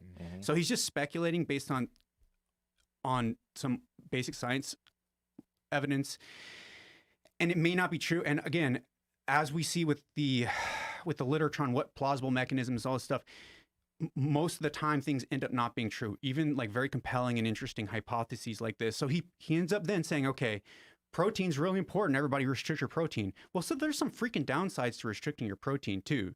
There's some theoretical advantages that might be extremely small or like nothing. Yeah. And then there's like massive downsides to like not eating enough protein, which is like higher visceral fat, probably a higher rate of like, especially if you stay lean, higher rate of like diabetes, like worse metabolic function. There's like a whole bunch of like really bad things you don't want from eliminating your protein. So what I would wonder is like, why is he assuming that his speculation's right, but then all these other possible downsides are not a big deal, and then he's just promoting it without having the randomized controlled trials. I feel like that's really irresponsible. He might have been a really great cell biologist and he might be a really brilliant person, but it doesn't mean that he's right to be doing this kind of like protein restriction stuff based on like a bunch of really weak evidence. And so I think it's terrible. And his fasting mimicking diet, I mean, what do you get from fasting mimicking diet? It's basically just like you're restricting calories for a while, for like 5 days or whatever, however long it is that they do it. Like you do 1,200 at first and then you do 800 like subsequently, right? And then of course your health markers are going to get better. They're going to get like way better because you're like, you know, when you restrict calories, your health markers get better. So like, it doesn't mean that. And then he has these studies on the cancer cells, or the immune cells. So your immune cells then die off and then they come back. And then so like they're refreshed and they're, I want to say that the outcomes that he had with respect to that in his studies, like were not, I need to double check this and I'll put out a tweet to make sure, but I'm 99% sure like that wasn't statistically significant. And also that's theoretical. He hasn't done like autoimmunity reversal in humans. It's just theoretical based on like some animal models of autoimmunity, which have nothing to do with humans. So he's just making all these recommendations because probably my guess is he thinks he's brilliant. And he is, right? He thinks he's brilliant. He's had a lot of success in his life. He's done really well in science. People listen to him. He has a really good idea, and then he thinks that means that he should just like recommend it to everybody. But just because you're smart and you have a good idea and you've been successful, I mean, you're just going to follow the same footsteps of most of the other people who think the same thing and then end up being wrong. So that's what I mean, and then also potentially causing harm. So that's what I think for about the. And you research a tremendous amount, so we could have the science kind of say like anything we want, kind of like since you've dug so deep into these things, we could take a protein powder that I sell and we can run a 6-week study on me and my brother and Nsima and Andrew in here, taking the protein 3 times a day, but versus us, like, and we cannot share the previous information that we're on some sort of crap diet beforehand where we weren't consuming much protein. You say, look, each guy gained 6 pounds. It's this percentage of their body weight, and this is what happened.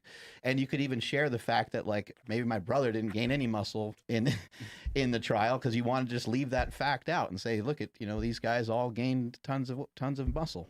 That's how it is. That's what people do. They take studies like this, especially if you have like your special protocol, and they do that kind of stuff, and it's terrible. And that's what makes me so mad. And so yeah, 100%. Why are you so frustrated with a lot of this information? Does it have to do with? I've heard on a previous podcast you talking about your past when you were young.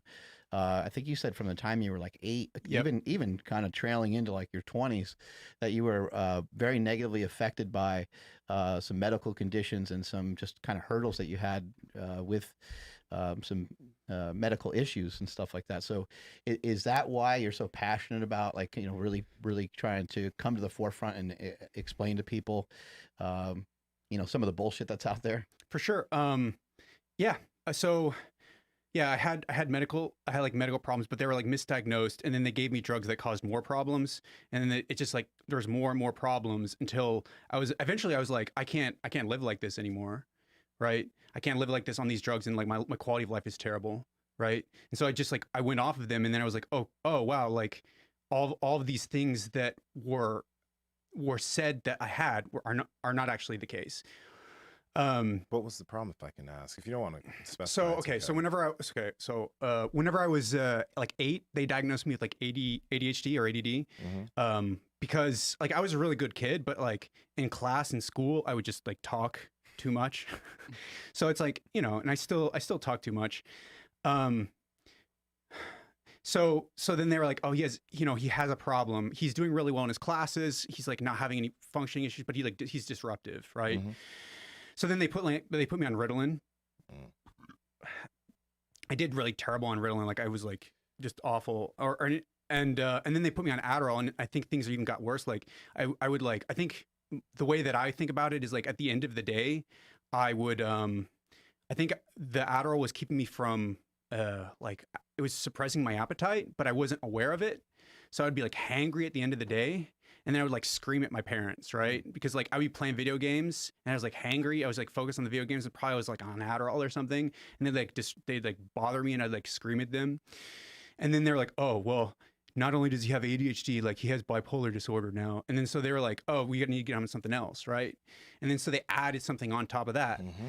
And then like the problems keep happening with like being on the Adderall and like yelling at my parents and like all that stuff.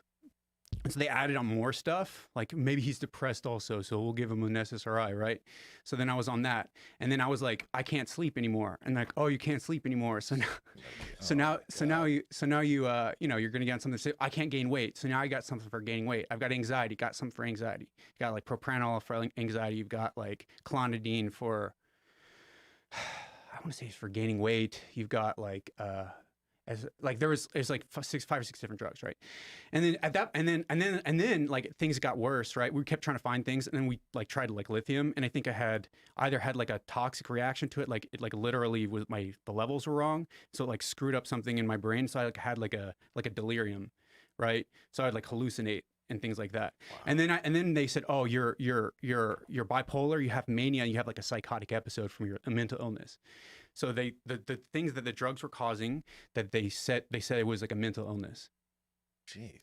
And then after that, and then they put me on like antipsychotics, right? Like stuff that you give like schizophrenic people who like hear voices in their heads and all that kind of stuff. And then I was on that, and then like being on antipsychotics is the worst. And then at some point I was just like, I can't do this. And so I was just like, we're not gonna do this anymore. So I started like cheeking everything, you know, like not taking my meds. Yeah. And then showing my parents like trying and showing my parents like I'm not gonna like cause problems. And then I did that. And then so like that was at about 16 years old whenever that ended. And then I was like sort of like I was like living again for the first time, like after, you know, all that time. Yeah, it was terrible. And then so then after that I started thinking like I hated medicine because I thought doctors were morons. I thought that like they didn't know what they were talking about, and maybe they even cause people a lot of problems. They don't care about the root causes of disease. Yeah. So then I got really into like alternative stuff, right? Like a lot of the stuff that we're talking about, I've been really excited about. I've been really excited about like keto and a lot of stuff. And I thought that this is the real way to health. I was actually thinking about being a doctor because I was like thinking I wanted to change the system with respect to psychiatry, because I thought like people need to be helped, and it's terrible what this did in my case. So, but then along the way I got into food and all these other things. And then I thought that doctors were wrong about all of those other things in the same way that they're wrong about psychiatry. So they're wrong about like diabetes, they're wrong about heart disease, all these other things. So I was always going after like the alternative explanations for everything, because I thought doctors were just wrong about everything. And I was just opposed to everything, but they were. Yeah. And then through that, and that was actually all the way through like the early part of med school. And then I started getting more into science, and I started thinking more about, also, I was just so familiar with it, and I was like learning about all the different approaches and stuff. And I started thinking about like, how do we actually make sense of everything in a way that's systematic, and like what is actually correct in this area. And then I started criticizing more of the alternative stuff. And then what I've come to believe now is like the alternative stuff, a lot of alternative stuff is just as bad, like Mercola and stuff, whatever. Like Mercola, like Joseph Mercola, he's probably like one of the biggest alternative med people. He has like stuff like, you know, he has stuff on his website like quantum healing, and there's all sorts of other stuff like that. But there's also like semi-legitimate stuff. There's like, or there's like legitimate, whatever you want to think, but like vitamin D. But like, I started to think these guys were just as bad because they're peddling a lot of stuff that's just as much bullshit, and that's going to hurt people too. And so that, yeah, it all ties back to that. I'm really concerned about what's actually true and what's not. And I don't want people to get hurt. And I want people to have be able to make good decisions and be empowered to make good decisions, and not basically be hurt by somebody who has their own self-interest as the priority. So that, yeah, yes. And, you know, all these diets, they can help if you're able to follow them, right? Like, and they can, but we don't really know all the health implications of each diet. Like, we don't know necessarily, you know, if like a keto diet might work great for one person, but potentially it might cause some harm to maybe another, even if they are following it correctly. Do you kind of believe that? Like, do you believe that there's maybe some, you know, different diets, that could potentially help people with their health and things like that, and there's some that could be harmful to people even if they don't overeat? Yeah, for sure. I think there's trade-offs in a lot of these diets that I think different individuals will fit better with. So for example, keto. I've done keto a few times. I'm like doing keto now. Was it like, are you doing a plant-based keto I'm doing right like now? a plant-based. I'm like eating like a bird. Yeah, I'm like eating nuts and almonds and man. stuff. Yeah. And then like taking some protein powder as well, and then also some fish as well. But in general, I don't eat like a whole lot of like red meat or whatever. We could talk about that later if you want to. But yeah, for now, I'm doing like a plant-based keto. Chris is sending me some of the Piedmontese though. I'm gonna try that out.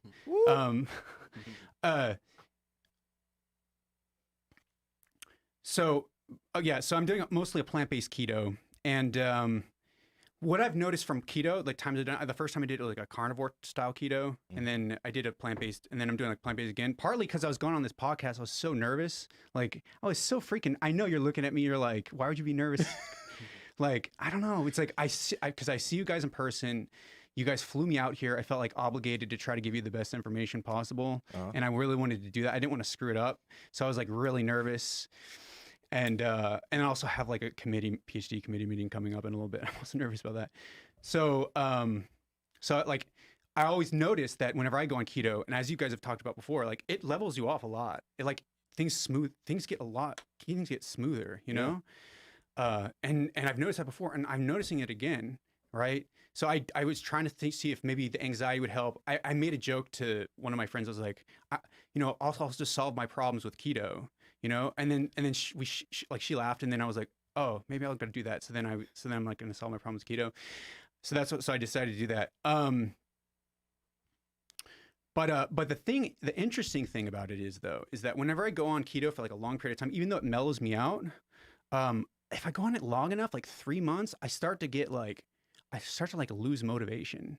I start to become like, I don't know if you ever heard something like that before, but I start to become maybe like too mellowed out, you know, like I don't want to do anything, you know? Well, I think, switching from one intervention to another, I think you always end up with like that honeymoon period. So like I've noticed for myself, anytime I go back to a ketogenic diet, I love it. And I'm like, why don't I just always stay on this? Yeah. But like you said, it starts to kind of just maybe not have the same impact after a little while.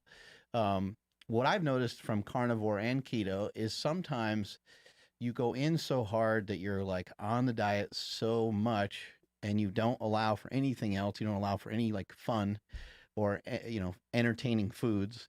It just gets to be boring and monotonous, and you kind of get depressed from it. Yeah. You're like, man, this kind of sucks. Like, because it's a little maybe too forced. And I think that's where over the years I've recognized like, hey man, if you're just craving something, just go eat it. Like get it over with, just get it out of the way. Because for me personally, like I can't just shift the craving off and it will completely pass. Like it'll be there for a while.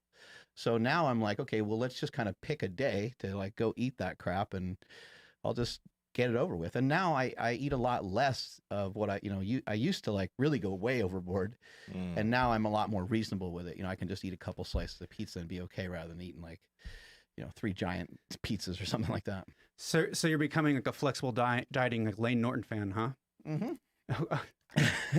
Very much so. No, we've had Lane on the show a bunch of times, and we always like going back and forth with him on stuff. But I have kind of mentioned before that if people are going to track anything, they should track when they eat, when they go off, plan, rather than tracking so diligently when they're on plan, I think. But most of the time people that's the time where they want to relax and they want to kind of, ease off and back way off, but they're not accounting for the fact that they just consumed, 3,000 calories or something like that. That's so true. Like it's when you go off plan, that's when the problems happen. Like why track the chicken and broccoli? Yeah. Yes. So yeah, I think that diets have their advantages and disadvantages. I think some people might like that restriction more though, right? Some people might like that discipline that they have. Some people might like dig it. Some people might be into it. Like they like restricting themselves. Like they're that kind of person, which is, I see the appeal of that sometimes. And for sure, I think we're all to some extent that kind of person, but there's some people who are more really that kind of person. And then some people who are not. And so like, and I think that there might be psychological effects. There's certainly even immune effects of different diets. They immunomodulate you differently. And then so maybe your individual differences, like the way that you are, the way that modulates you, works for you. And then for other people, it doesn't.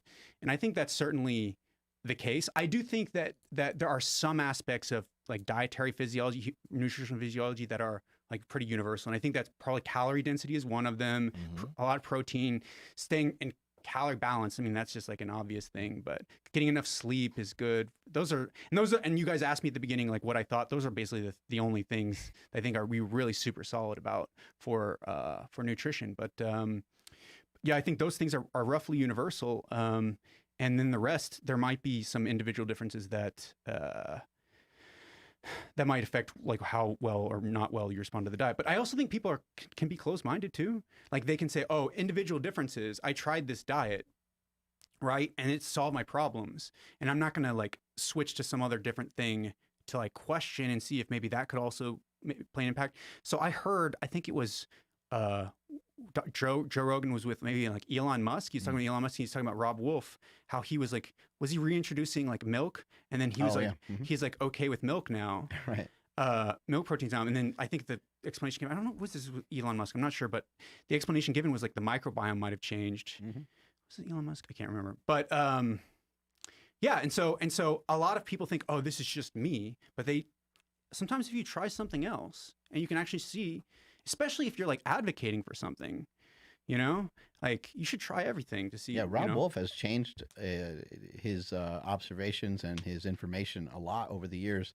And I think that's the most important thing is that you do have a little bit of a bend in there somewhere, because even from a scientific standpoint, to just push off anything that's not scientific, that doesn't really make sense either, because part of the reason people are in science is to even disprove their own beliefs, right? And to try to come to better explanations and to try to get closer to the truth all the time. That's really what the goal is. And I admire Rob Wolf. I think him and a few others have done a decent job of at least, you know, admitting like, hey, you know, I said all this stuff. I was very anti-carb, and now he was anti-carb because he was sick. You know, he had a lot of medical issues, and he just, for him personally at the time, he wasn't really able to eat those things. Now he's adapted, he's healthier, and he's able to eat those things now. Yeah. Were you about to say something? No. I mean, okay. I was going to ask this. Lane Norton, you know, he comes up all the time, and people will, on the internet, people will at him a lot, you know, and they'll say like, oh, like, wait till Lane gets a hold of this, you know? Why do you think Lane Norton has become an authority figure in that sense? Like when somebody says something about like keto, or somebody says something about carnivore, or somebody just says something in particular that might be maybe almost a little bit too much of like an absolute. Why do you think they look to Lane Norton for that? Well, I think first off, Lane is like, he always looks jacked in his photos. So I think like that all especially like among young people. Like I remember when I first started like learning about this stuff, anybody who was like not jacked and like a little bit skinny, or like maybe a little bit like fat, I would think, oh no, they don't know what they're talking about. Like if they can't figure it out for themselves, like I'm going to listen to the jacked dude. He like, at least I know he knows what he's doing. So that's part of it. Of course, it has nothing. I mean, when you see somebody who's a high performer, of course, you know, like they know how to apply it, of course, at least for themselves, or they could just be a freak. It could just be genetically. I think genetics make a big difference in that too, you know? So like, it's a little unfair with that. But anyway, like at least you know whenever somebody's like jacked, but you don't know if somebody who's like not in shape, you don't know if they're necessarily don't know what they're talking about. They could.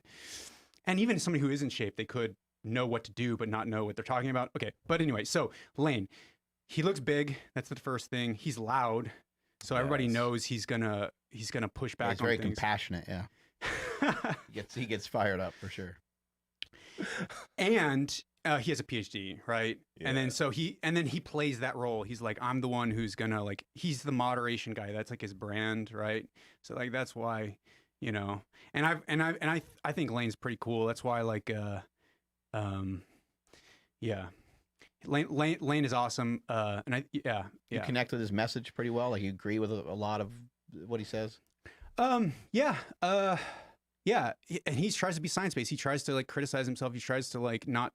He tries to like boil things down to the bare essentials of the facts rather than adding a bunch of extra theories on top of it. So in that sense, like me and him are very similar.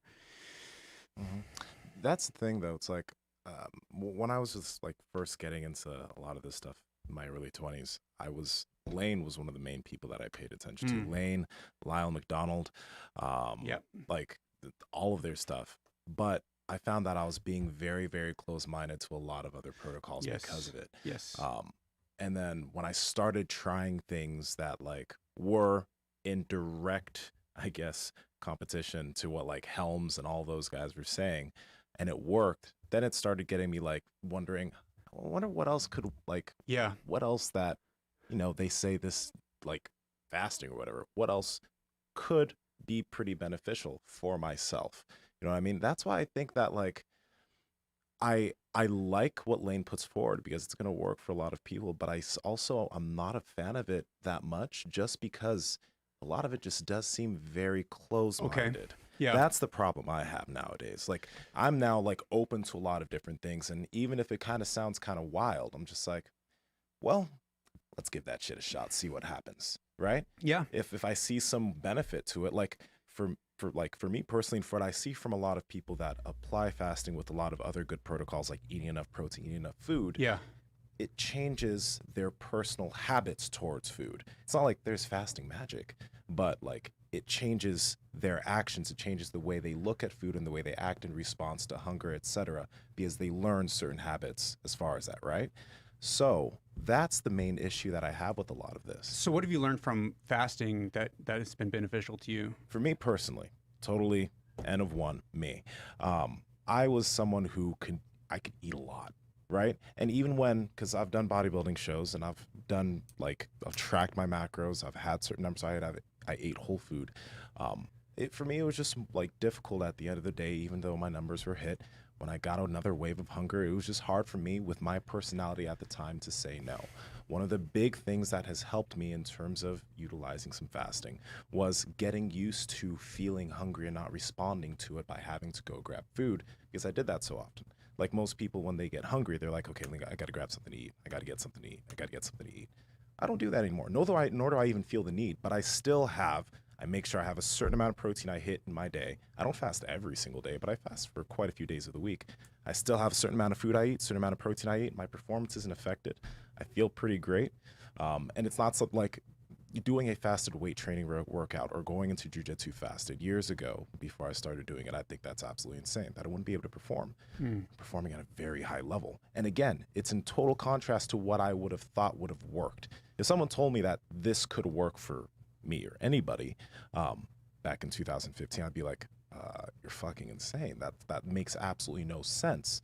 But in terms of applying it, I was able to see these personal benefits, and I've been able to see other people that it's had those benefits too. So I'm just like, okay, it depends on the individual maybe and how they apply it. It's not as black and white as some people are putting it. So, but you still fast regularly? Yes. Does it to give you the discipline back, or to no, not even or to restrict the calories again? So does that make it easier? For me, if I were to every single day eat throughout the day, I will put away a lot of food. Yeah. When I start eating, when I start eating, it's like if I have a breakfast, a few hours later I'm going to get another wave and I'm going to feel hungrier. Sure. And it's going to be harder for me if I actually wanted to restrict. It's not as easy to restrict. Got it. Because I can put down a lot of food. Yeah. But it's harder for me to do that in a window. I don't fast every single day. If a friend wants to get breakfast, I'll get breakfast and whatever, eat throughout the day. But I found that it has given me more control from a mental aspect over my own feelings of hunger. I don't feel that, like, for some individuals, a lot of people aren't necessarily, I guess, they're not used to not responding to feelings of hunger. Most people, that's a big issue. And that's why sometimes just tracking eating throughout the day and having multiple small meals doesn't work. It does, but it's hard because like they're going through their day, they're eating these small meals and they want to just eat more and more as the day goes by. I've seen that happen for some individuals. Not that fasting is the answer for them, but that has happened to me. That happens to people. That's super interesting. It's almost like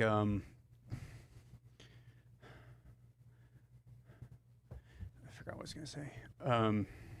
I utilize similar protocol. Like I think both of us have kind of learned some similar things.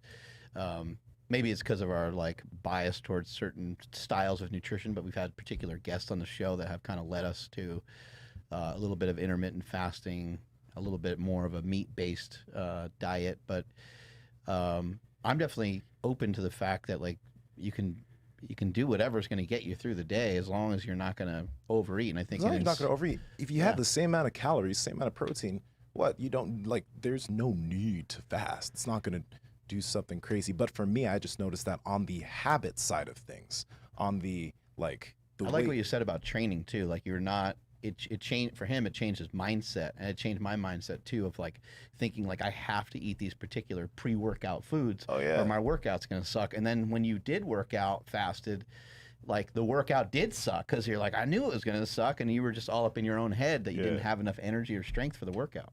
Yeah, and which wasn't the case. But you were about to say something. Oh yeah. So I just wonder maybe if you look at the studies, maybe if the issue, I'm sure a lot of people already know this, but like, I wonder if the issue is like that fasting is easier, and maybe it achieves similar weight loss, but like fasting is an easier way to do it. And if that's the case, like that's important to know. So it's really interesting hearing your story, because maybe even though the studies show similar weight loss, it could just be like the people who are doing continuous restriction were just like white knuckling it and miserable. So, but that's the thing. I've done both. I've done multiple meals. I've gotten very, very lean. I've done the same thing. And I hear you. I hear you. I know exactly what you're talking about. Like sometimes fasting is you just don't eat, and then you're not like, whenever you eat, you're not like, oh, I can only eat like 2 eggs, and you're like depressed about it. You know, you just don't eat, and then you just go about your day, and then you eat, and then you eat enough, and you're like not depressed when you eat. You know. Well, there is some research on decision making and cutting down your choices and how important that can be in a particular day, because you only have so many good choices that you're going to probably make in a given day, and the day will wear you down. And so if food is not really, I guess eating, like not eating is a choice too in some sense, but it does simplify things. Like, what are you going to eat at work today? You're going to be at work for 8 hours. What are you going to eat? I'm not going to eat anything. I'm going to wait till I get home. Like, that's a simpler message. And then when you get home, yeah, maybe you can eat a little bit more in those 1 or 2 meals that you have, and you're still not gonna be over your overall energy intake for the day. You'll still be, at maintenance or in a slightly under where you should be, and you can continue to be healthy or continue to lose a little bit of weight. So this whole discussion is super interesting, because maybe somebody like Lane, he might look at these continuous calorie restriction studies or whatever compared to intermittent fasting and say, oh, well, there's no difference. But if we actually have these nuances at play, and we actually like, maybe if we design studies, see, that's the thing, is like sometimes the studies are designed in a very unintelligent way so that you can't actually pull out some of these effects that we're talking about. So that's one reason why you need to be skeptical of me and Lane Norton. You just can't listen to all that we say, because sometimes we're just too dependent on science. That's great. You know, one of the things that we've been super happy about in sharing messages with people is a lot of times someone will come to us, they're super excited, they lost 20 pounds or 80 pounds or 100 pounds. Almost every single time they come to us and say, hey, I lost this weight and it wasn't that hard. And I think that that's the most important thing in trying to get these messages out there. Like, what's some simple shit we can get people to do? I don't know what the science shows about like walking, but I do know it's movement. I do know it's exercise. I do know that pretty much anybody can participate in it. So I'm going to tell you to walk a couple times a day because I think that's effective. Who possesses the ability to not eat? Everybody, right? It's inclusive. Everyone can do it. It's not a choice to eat meat. It's not a religious thing. It's not anything against animals or anything. It's just you just don't eat. And even just sharing with somebody like, hey, it appears you're 100 pounds overweight. It appears that you've had an issue with overeating for a long time. Let's figure out a way for you to introduce some undereating in some sense, and let's just maybe skip breakfast, and let's maybe have your food for the day be done about 2 or 3 hours before bed. And by the time you eat at 11 or 12 o'clock every day, you'll have fasted for a good amount of hours. Let's not really worry about how many hours it is, because I don't think there's anything inherently great about that necessarily. And let's have you go from eating 5 times a day. I think there was some information I saw a while back where it said the average American ate like 11 times a day, consumed calories 11 times a day, which is crazy. Goddamn. So what if you were just, I don't know, just how about let's just be reasonable and let's not like try to kill your life, but can we cut that in half? You know, can we knock that down to 5 times or 4 times and just come up with what are just some more reasonable things we can do? Can we, and then we know what lifting weights can do. And I don't want to always push people into lifting weights. I understand not everyone loves it, but building up some muscle mass can really be beneficial. And so if we can walk and we can do a little bit of fasting, if we can eat a gram of protein per pound of body weight in whatever style of protein that you can, maybe we'll find some ways for you to eat less each day and get through every day without just, the message for me is just don't be fat. Just don't be fucking fat. Like figure out a way to get through every single day without overeating. Yep. Try to keep it that simple. Yep. That's going to be like the main thing. One of the interesting things that I think I've taken away from this is that maybe there might be different effects of fasting versus continuous restriction or whatever else in people who are more motivated. So like people who are super motivated who really want it and they're trying things and like maybe they're just miserable doing the eating like 5 times a day, but then they try fasting and because they're motivated they can do fasting. Whereas if you take everybody, maybe a lot of people are just not going to want to do fasting. Oh, for sure. Yeah. So maybe that's why you might see like less strong effects of some of these other, because maybe if you could have like a study that only included people who are really motivated or more motivated. I agree with you, but I would also say that everyone intermittently eats. You know, like we all have pauses from the day, and that's why I think again, like walking or lifting are great things, or jujitsu. Yeah. Like you're not eating a sandwich when you're doing jujitsu, I would imagine, right? Like these are more opportunities for you to not eat. These are more. Whereas like sitting down at the end of the day and watching a movie or something like that, these are opportunities to overconsume calories. And so how do we just kind of continue to push things in front of people that add to their life that also make it more difficult for them to keep stuff in their face? Probably more people would be doing jujitsu if you could eat a sandwich. Yeah, it would be. Yeah, it'd be great. That's like actually a really good sandwich shop idea. Mm-hmm. Like a grilled cheese sandwich or something. Mm-hmm. Come do jujitsu, you can get a free sandwich. Yeah. But I think, what you were mentioning about those nuances, right? And how like they're not mentioned in the research. Because when I talk to a lot of people that do that practice do notice those change in their daily habits. You know what I mean? They notice those changes in their decision making when it does come to food and how strong of an urge that they feel like when you do get the feeling of hunger. That's one big thing that I've noticed with a lot of individuals, not myself. It's like, I don't feel that I actually have to respond to that feeling of hunger anymore. Now, imagine if everybody could kind of feel that way when it comes to dieting, right? Where they're hungry, but they're like, I don't want to eat. I don't have to eat right now. So let's just not eat, right? That would make it easier for some people. And you don't need to fast to maybe see that benefit. Some people don't need to go as far as fasting to get that benefit from dieting, right? Maybe it is just having just a time that you're going to eat during the day. I'm going to eat breakfast. I'm going to eat lunch. I'm going to eat dinner. These are the only times during the day I'm going to eat. Maybe if they could control themselves in that way, it would have a very similar effect. But I think people are just also in different places in their life too, and so for Nsima or for myself or some other people that have been able to incorporate some fasting, like you're mentioning, like, man, like maybe not everyone, like a lot of people would think that would be really, really challenging to implement any sort of fasting. And so maybe you do need to be like kind of far along in your dieting career to be able to implement some of these protocols. But I do think like just messing with it just for a day, just to see what it's like.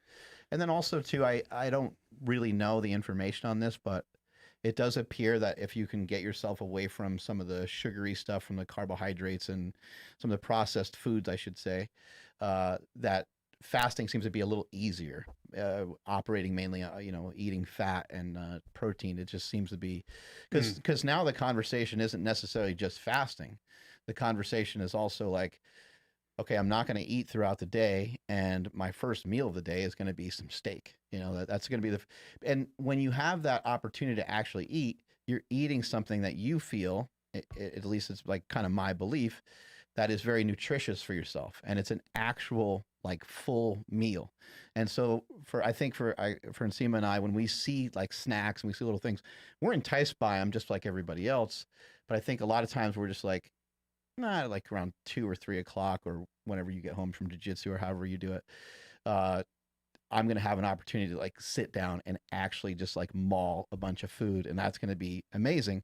And so I will sacrifice that for now, even though it seems great to like eat this protein bar or engage in what everyone else is doing.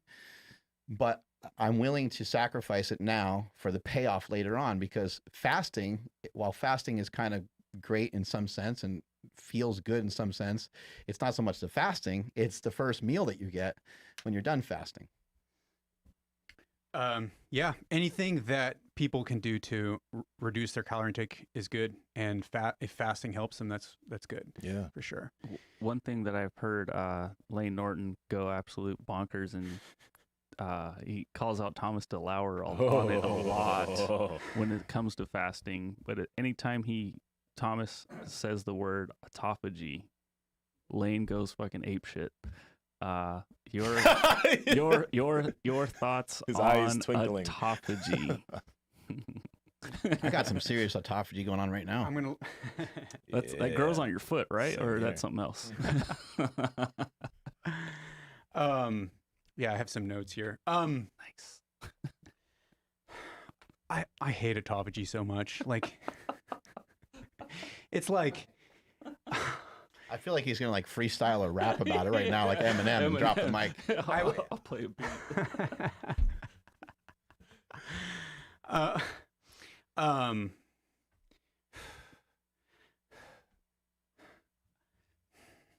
Okay, what does Thomas DeLauer say about autophagy?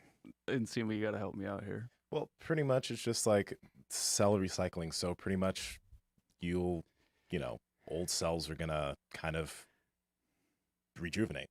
That's the whole essence. And he says that when fasting, like autophagy happens all day long, every single day. But if you do prolonged fasts, that process speeds up. That's the only message that he has about autophagy. Not that it only happens when fasting. It's just a faster. That's what he says. That's what I think a lot of these individuals say. So cool. So I think one way that we're starting to see eye to eye on some things, or at least we can see each other, or I can see that like science doesn't. We are starting to have some consensus about when things work, use them. And of course, I've always said that, but a lot of things that you guys say about how fasting helps you, I'm gonna listen. Of course, like, yeah, I believe that. It's like, of course. Here's the thing, though, about autophagy. Autophagy isn't something that, before I talk about it, I'm just going to introduce. Autophagy is not something that's just working for you. You don't know how much autophagy you're having. So it's not like, I can't be like, oh, well, it's working for you, so I accept it. It's like autophagy is this whole other thing that people are kind of making up. So first thing, calorie restricting versus fasting, what reduces autophagy more? Like, overall, what reduces autophagy more? What induces autophagy more? Okay. And the answer to that is I don't think we know. Mm-hmm. We know that calorie restriction causes autophagy to go up also. Yeah. What about after you're done fasting and you start eating? Does autophagy go down again? Like back down? So what's the overall amount of autophagy that you're getting in fasting versus calorie restriction? Do we even know? We don't have any animal studies even telling us that. Yeah. Or we might have like a couple, and then some of the ones that I'm familiar with, like I've been familiar with, is like suggest that maybe calorie restriction caused more autophagy, but it might be the case that, like compared to fasting, it might be the case that like the mice weren't eating equal calories. So even though the fasted mouse was fasting, it was still eating more overall calories. It could have been like, I haven't looked at these studies, but okay. I know that there's no firm understanding, and if anything, maybe there's more for calorie restriction, although that's really weak evidence. So like, that's the first thing. Okay. Is like, why do you need to fast to have autophagy? It's like, I don't think we even know that. And so why are you promoting fasting for autophagy? That's like the first thing. The second thing is like, we don't know that like autophagy is the reason you're having these benefits from fasting. Like if you knock out autophagy in animal models and in like the lab, yeah, you're going to lose benefit from fasting, But that might be because first off, you're screwing up a lot of other things, because autophagy is essential for like just normal functioning. If you knock out autophagy in the brain, you don't have autophagy, you get dementia. Like the brains will deteriorate quickly, and their brain aging will be much faster, even if they're just fed normally, right? Yeah. The other thing is that autophagy just might be one essential ingredient among like 20 different essential ingredients. So just because you're increasing autophagy doesn't mean that not that you even know that you're increasing autophagy. Doesn't mean that you're increasing longevity. So why are you even talking about like you want to increase your autophagy by fasting, that you don't even know that it's causing more autophagy than calorie restriction and other forms of calorie restriction, and we don't even know that that's really the reason you're getting longevity benefits from fasting. Real quick. So then where are some of these people that are saying that when you're fasting, you're increasing your rate of autophagy in that segment? Where are they getting their information for that? They are increasing the rate of autophagy when you fast, right? Okay. Compared to just eating if you're a mouse and you're just eating chow all day long and you fast and you'll see an acute increase in autophagy. Got it. Right? So that's where they're getting it from.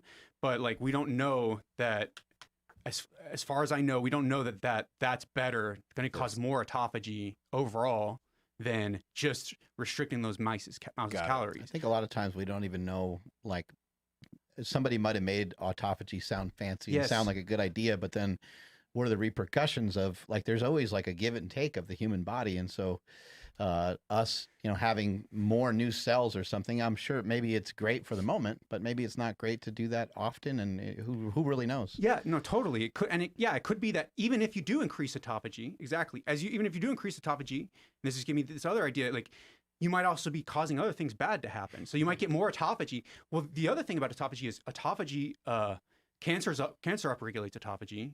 So maybe you're probably not helping cancer cells, but maybe you're helping cancer cells, or maybe you're killing good cells, some good cells that you don't even, that you don't want to kill. Well, of course, you're going to probably lose some muscle. Like, there's downsides too. The other thing is when you calorie restrict mice, a substantial proportion of mouse strains, they actually live less long. They die earlier. So just because you're increasing your autophagy and just because you're maybe increasing your chances of living longer doesn't mean you're necessarily increasing your longevity. And if you go really extreme, like, there's some people who are like jacked and they're like ripped and like they're in great shape, they're in great cardiovascular shape, then they're adding like long fat, like 5-day fasts onto that. Like, I don't even know if that's necessarily even doing them good, just because a mouse study of a fat mouse that you take the food away for 24 hours, which, by the way, taking the food away from a mouse for 24 hours is like taking food away from like a human for like 2 weeks. So it's like you're almost killing this mouse. And then you're saying, oh, like, it's going to be the same for me. It's like totally different in so many different ways. Yeah. Sorry, totally different in so many ways. So like that. So yes, it's basically some dude's like, oh, a Nobel Prize was won with this word autophagy. And autophagy sounds cool as hell, right? Self-eating. That's like, sounds like a metal band, right? It sounds like really cool. And so of course you use that and then you can make you can make a religion out of it. And that's what they're doing, right? It's like autophagy is like the fasting god, right? Autophagy is the fasting god. I came here to heal you. And yes, exactly. So the god is entering you and healing you from within. So it's the fasting god. And it's just as religious and just as not, it's totally, yeah, it's like their god. So can we fight off insulin resistance through fasting? Like, I think that's Jason Fung's drum that he beats all the time, is that fasting can kind of almost reverse diabetes. Do you think there's any truth or any evidence of that? Awesome. So what we know from a study called Direct, and it was published like 2018, they gave people, and I promise this is going to be relevant, they gave people 800 calorie shakes. They were diabetics, obese diabetics. They gave them 800 calorie shakes, and they gave them like coaching and stuff. They helped them. And this is kind of along the lines of what you're talking about. Like, once you're given, like, I'm only allowed to eat this, it's very black and white. They adhered really well. Among the people who, I think it was like they lost like 10 kilograms or maybe 15 kilograms. Ooh. Among those people, and that's not even that much, right? If you're obese, like 15 kilograms, like 30 pounds, it's not,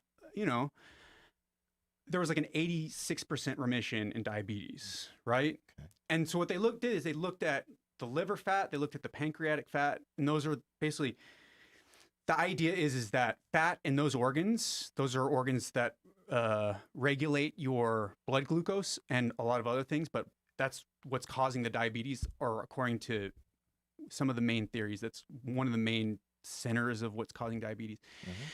They're losing fat quickly, especially at the beginning of that process, the beginning of weight loss. They're losing fat from those organs, and that causes the reversal of their diabetes. The idea is, and it correlated with how much weight. So the people who lost like 15 kilograms had like an 80% remission. People who lost like 10 kilograms had like 50, 60, and then it was like dose response. So like down to like 5 kilograms is like 30%. So the more weight you lose, the better. Yeah. And so that's really the thing. It's like he's fasting people and he's causing them to lose weight. And because he's causing them to lose weight, they're losing their visceral fat and they're reversing their diabetes. And you can do that on any diet. So most likely if you were to fast and you reach this magical number of 16 or 18 hours of fasting every day, if you still overate, you most likely wouldn't be reversing anything. If you fast for 16 or 18 hours? And you still overeat. Yeah, still in a surplus. Can you do that? Yeah. Yeah, you probably can with like, yeah. Oh, yeah, you can. Yeah. Oh, well, if you eat junk food, yeah, you can figure it out real quick. Yeah. Yeah. It's hard, but it's possible. I've done it. Yeah. If you're not losing weight, you're not going to reverse your diabetes. It's the weight loss that's doing it. Sugar doesn't cause diabetes, I think, is something I've seen you talk about before. What is the madness behind that? This is so I was because my all that plane stuff, it was a 14-hour flight that should have been 4 hours. I didn't have a chance to I was just listening to your guys' podcast, and so we're going to call some more names out, and he can correct me if he thinks I'm wrong here. I've looked into this over and over. I can never find anything on I don't know where people get this. Benjamin Bickman said, he said that he said that if you eat carbs by causing insulin to go up, then you over time cause your cells to become less responsive to insulin. Cool. I think there is some evidence to support this idea that hyperinsulinemia can cause insulin resistance. There's a really famous paper by Barbara Corky. It's not that important, but still the main consensus is that's one thing. So maybe genetically that's the case, that's the case, and maybe in some experimental models that's the case, and maybe even overall that's the case. But whenever you look at humans, even and you keep them in a isocalorically, they're not gaining weight.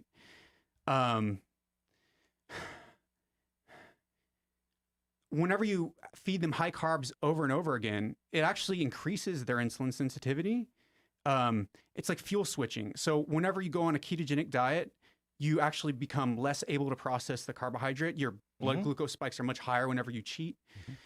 That's because you actually fuel switch. Your body's become more accustomed to burning carbohydrate or more accustomed to burning fat. So your body actually gets better at burning glucose. And you actually become more insulin sensitive as you actually decrease the amount of fat. It depends upon how you're measuring insulin sensitivity, and this gets a little technical, but if we just talk about it in terms of eating a meal with carbohydrate in it, whenever you eat more carbohydrate, you're better able to handle that, and you need less insulin to get the glucose into your body. Got it. That's one thing. So basics of that principle would be that if you discontinue eating carbohydrates for a long time, you may be a little more inefficient at processing them, perhaps. It's not even, I think it's not even perhaps, it's absolutely the case, but that'll come back in like a week or two. Yeah, all you got to do is eat carbs a little bit for a week or two, it comes back. And a lot of times people that are on low carb diets, their fasted blood glucose will be higher than somebody that is just fasted regular that eats carbohydrates just under normal healthy conditions, right? I've heard this and I've seen people talk about this. I haven't been able to find any evidence for this, but I've heard this all the time. I don't know exactly about. So you want to avoid gaining weight, and if you avoid gaining weight, especially if you avoid gaining visceral fat, so you want to maintain your physical activity, you want to maintain your protein intake, you keep the same weight. you can eat a lot of carbs. You're not going to cause insulin resistance and diabetes in yourself unless you have some sort of metabolic fat processing thing that's going on. It's not related to your cells becoming more or less insulin sensitive. It's related to what's going on in the liver, maybe even in the muscle, the fat that's in those tissues. That's what's going to cause your insulin resistance. It's not having more insulin. There is some evidence along those lines, and that's interesting, but it's not in the human studies, the actual human studies. I don't know if anybody's ever shown. I don't think anybody's ever shown that like feeding people a lot of carbs for a long period of time, keeping them the same weight, and then you look at their visceral fat. I don't think anybody's ever shown if everything remains the same, that you're going to get diabetes. Now, if you get more visceral fat, so if you're eating a lot of processed, especially like sugar, right? Sugar is especially free sugars. So not just sugar in like an apple or whatever, but like sugar in like a soft drink is the worst. That can cause fatty liver or contribute to fatty liver. Without you getting fat. I believe so. There are people, and I thought this was a closed, shut. I thought this was a definite thing for sure. And I've seen several studies that have shown this, in my opinion, very clearly.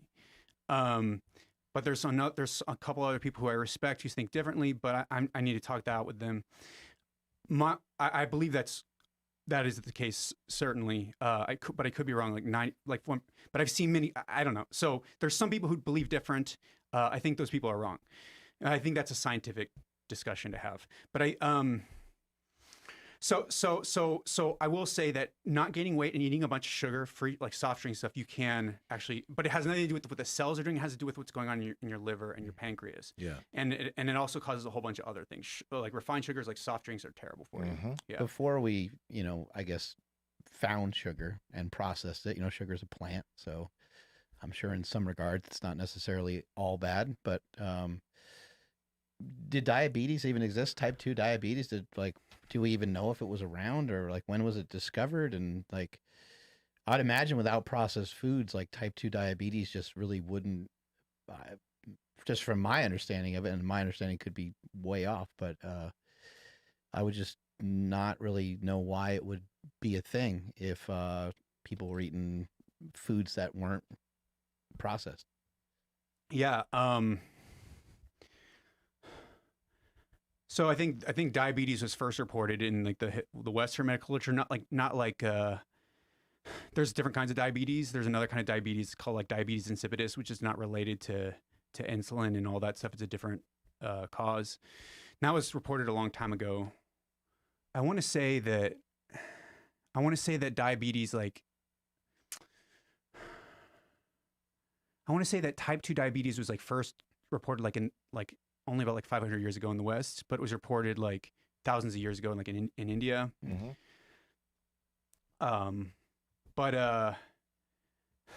Yeah, I don't know. Is sugar causing diabetes? There is some correlation. I don't think it's like the cause of diabetes for sure. I think overweight is the cause of diabetes. I think, okay, here's how I think it's fair what you're saying. Like, basically, if sugar was wiped off the planet, there would still be people that would probably end up with diabetes, although it'd be a lot less. It would be a lot less. So yeah. So here, and then, okay, the other thing is like sugar can actually maybe even cause you to gain weight itself. So there's two factors in whether or not you get diabetes. Two factors. First factors is your overall weight. And as you gain weight, your visceral fat will increase. And this is the main factor. If you look at this has actually been studied by Kevin Hall. He looked at the correlation between total fat, body fat, and then visceral fat. And it was like, it's not super tight, but it's somewhat tight. And that looseness and that correlation between the two may be in part, these are the other things that modulate it. So you can gain a lot of fat, but then also still maybe not have diabetes. Or genetics is a big thing, of course. Yeah. But then the other things are physical activity, because that burns off visceral fat. Things like sugar intake, like high sugar intake, high processed carbohydrate intake. So those two things interact together: the total body fat and the composition of the diet. One thing that also may reduce visceral fat is like the opposite of sugar, and people don't want to hear this, but this is like the truth. It's like it's been shown over and over again. It's like vegetable oils. Vegetable oils, if you eat them isocalorically, if you don't overeat them, of course you might want to overeat them. Just about to ask you about that. Right. Yeah. then your actual visceral fat will go down and you might be improving your metabolic function, kind of the opposite of sugar. So two things, dietary composition and total body fatness is going to determine, and then plus your genetics. Genetics is enormous. It's going to determine your diabetes risk. Because so the last thing, genetics. So body fatness determines your visceral fat, can be modulated by diet. Genetics determines two things. Well, it determines a lot of things, but like basically how susceptible you are to visceral fat. We'll leave it there. Yeah. So vegetable oils are demonized massively through a lot of the low carb community, keto, etc. A lot of the individuals on this Quack list, not a big fan of vegetable oils, right? Seed oils, etc. So, what is your take on that in terms of like their negativity or their bias towards being negative on it?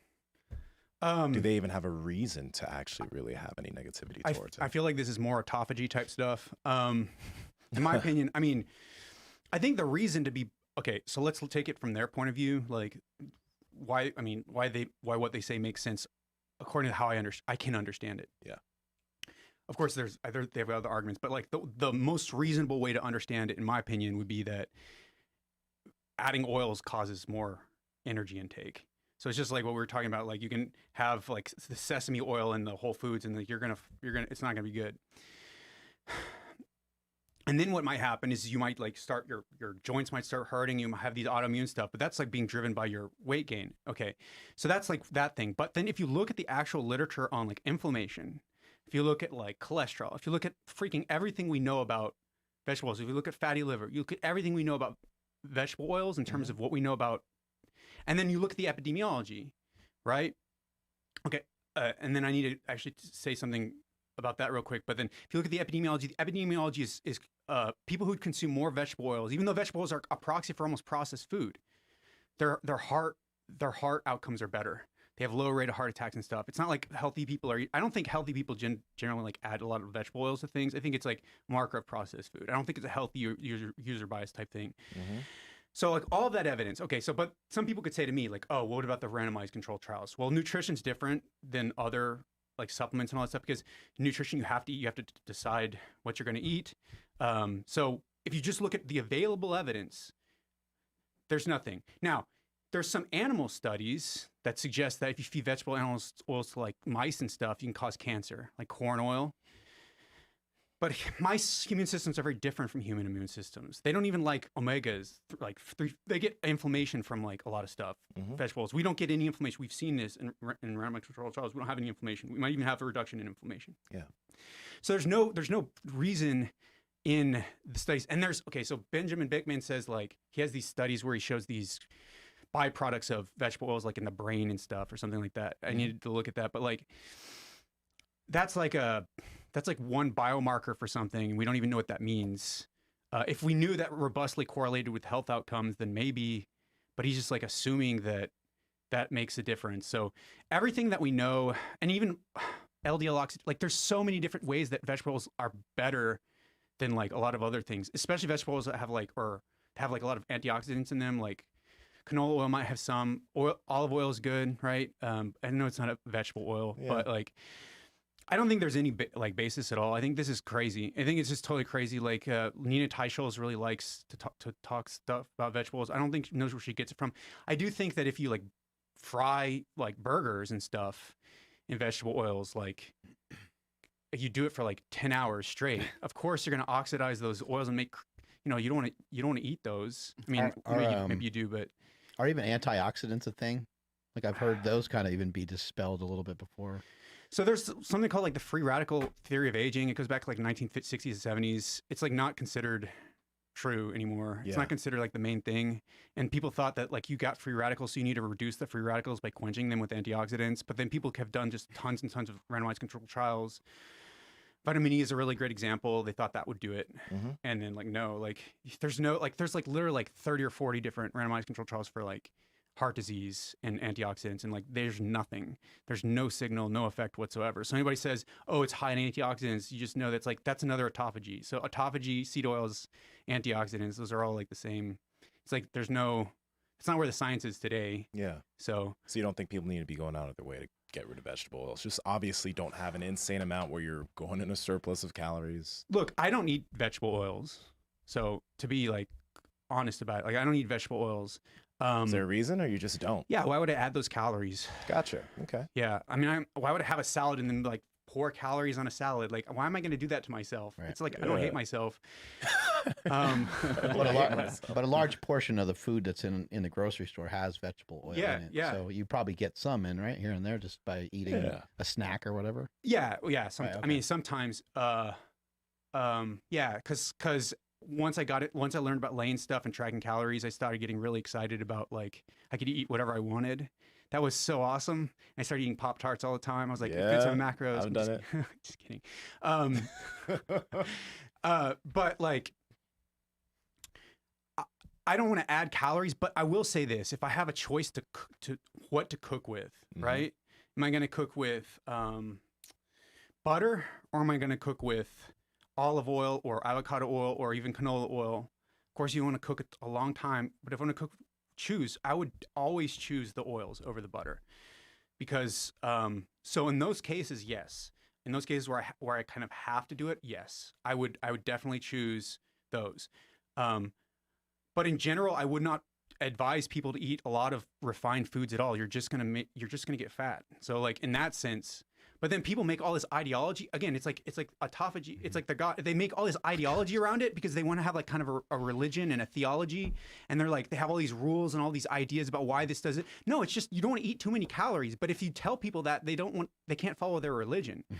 And the guru can't be like the priest. So the priest has to make up a bunch of things around this that has nothing to do with anything at all to persuade people to not eat seed oils. Just, I don't know. I don't want to be a priest. I'm just telling you, just don't eat too many calories. Seed oils are calories. That's all. Yeah, they can't follow their religion to the point where they're telling you that sugar is bad, processed foods are bad, but then they're telling you to use olive oil on your salad. And you're like, well, that's a processed food as well. And that might lead me to end up, and people think that olives have like some sort of magic powers or that avocados have some sort of, I don't really, that's interesting. I don't really believe there's any sort of magical component to any foods necessarily. I actually think that just figuring out a way to get through each and every day without overeating is the main thing that's going to assist us the best. And even with that, there's no guarantees because of our genetics and maybe just the way that we respond to even certain foods within the confines of keeping our calories in check. Yeah. And of course, there's probably so many different things about individual differences and even just seed oils and anything in general that we're talking about that we don't know. So that's the caveat here. We don't know a lot of things, but at least I can tell you what we do and don't know. And as far as what we don't know all of these weird things about people say about seed oils. Is there seem to be some sort of major benefit of vegetables to any degree, or even fiber? I would say, I'm almost converted to like the carnivore point of view on this. If there is a benefit of vegetable oils, especially like the green vegetables, especially like sulforaphane or whatever, that's scary. I don't think that that's like a good thing. Like imagine you have like a compound that like extends your life and like prevents cancer, does all these things, and we have no idea like what the long-term effects are or whatever. Like, and it doesn't even necessarily prevent cancer. Like we don't, like say you have something like drug-like, a food that's drug-like, and in order to get it, you have to like find broccoli sprouts and grow them at the exact right time in like mass and eat them every day. Nobody ever in nature ever did that, ever. To eat them and then get these drug-like effects, I would say like be really careful about that. I feel like that's like not good. So any kind of like phytochemical and phytonutrient that people say that is good from like vegetables, I would be like, uh-oh, like I wouldn't want to eat a vegetable from that, for the same reason Saladino says, because for every drug there's always a downside, and if you have a drug-like effect, you have a potential downside. So but I don't think if you eat vegetables in moderation, it's a problem, right? Yeah. And then also, because we have detoxification systems, right?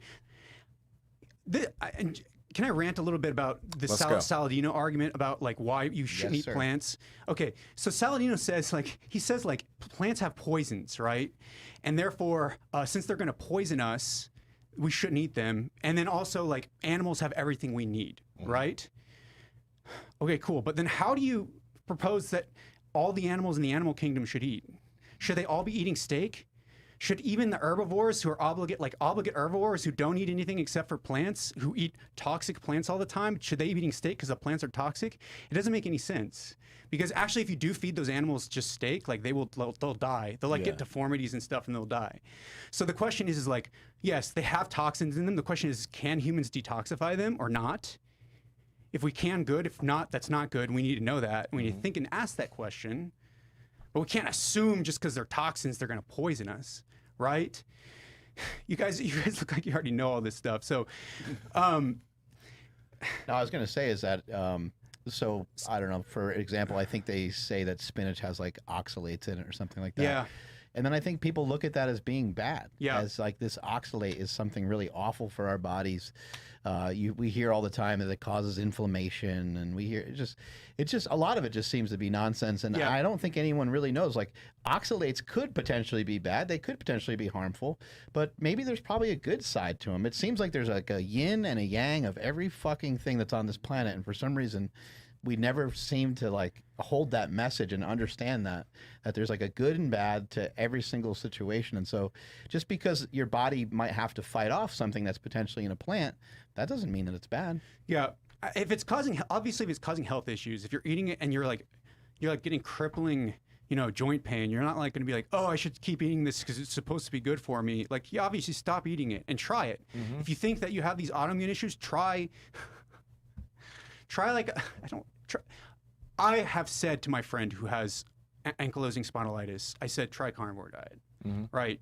Because it's not actually a perfect elimination diet, because actually red meat does have antigens too, and it can cause autoimmune flare-ups just like other things can, but it does eliminate almost everything. Yeah. And then you have so it's great. And so if you do that, it works awesome. Super awesome for you. And then make sure, like, after you've gained if you've lost a bunch of weight after that, you can actually try some plants and see if it causes it to come back. If it does, stay off of it. That's cool. But like, for most people, there's no evidence whatsoever that like oxalates is a problem. And you mentioned about fiber. Fiber is great, right? Bulky foods that have fiber and low calories, they're going to fill you up. That's what that energy density thing. That means it's going to help with weight loss, and there's evidence for that. So, and we know it, of course. Like, you eat a big salad before, Yeah. So, do you yourself? You said that you were doing this plant-based keto, but in general, do you avoid red? Like, do you not eat much red meat? Because I think I heard you say something like that as we were talking, and I was just curious what like your diet generally looks like. Are there things you avoid, things that you don't? Yeah.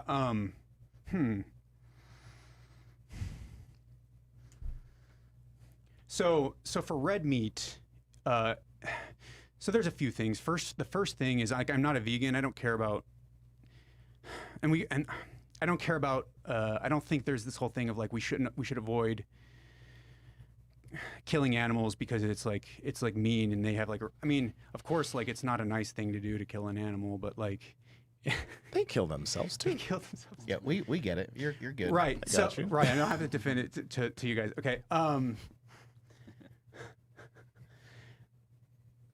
The one thing, maybe, so there's a few aspects of red meat that bother me a little bit about the science. The first thing is the saturated fat and the LDL cholesterol. There's an association between that and cardiovascular disease. Of course, there's some recent reviews that suggest that, whatever, and that's a whole other discussion. We could do that if you want, but that's a concern to me. The other thing is maybe the heme iron in the red meat, and of course that's cause oxidation, all those other things, maybe increase your colon cancer risk. Maybe if you get too much heme iron in the blood, then you over time increase your cardiovascular disease risk. So those are like the health reasons. And then I guess like the environmental reason would be like, like emissions and all that stuff. Yeah. I'm not against eating red meat. It's not something that it's not something that I'll eat a steak, and I don't think about it a lot. I don't worry about it. Like, and I will occasionally eat some red meat, but I just don't tend to do it. And you think there's like a potential problem with overconsumption of it? Maybe. I think maybe the saturated fat content, maybe the heme iron content has maybe detrimental effects. Gotcha. And there's some evidence in the epidemiological literature that that's the case. I don't think that's one motivation for me not doing it. Although, there's a lot, of course, like a lot of nutrients and all this stuff, and I eat like liver. like Carnivore Aurelius sent me some beef liver that I don't like it. It tastes like crap. Who wants to eat that? It's terrible. It tastes pretty good. But he No, it doesn't. he likes it because he likes doing things that feel terrible.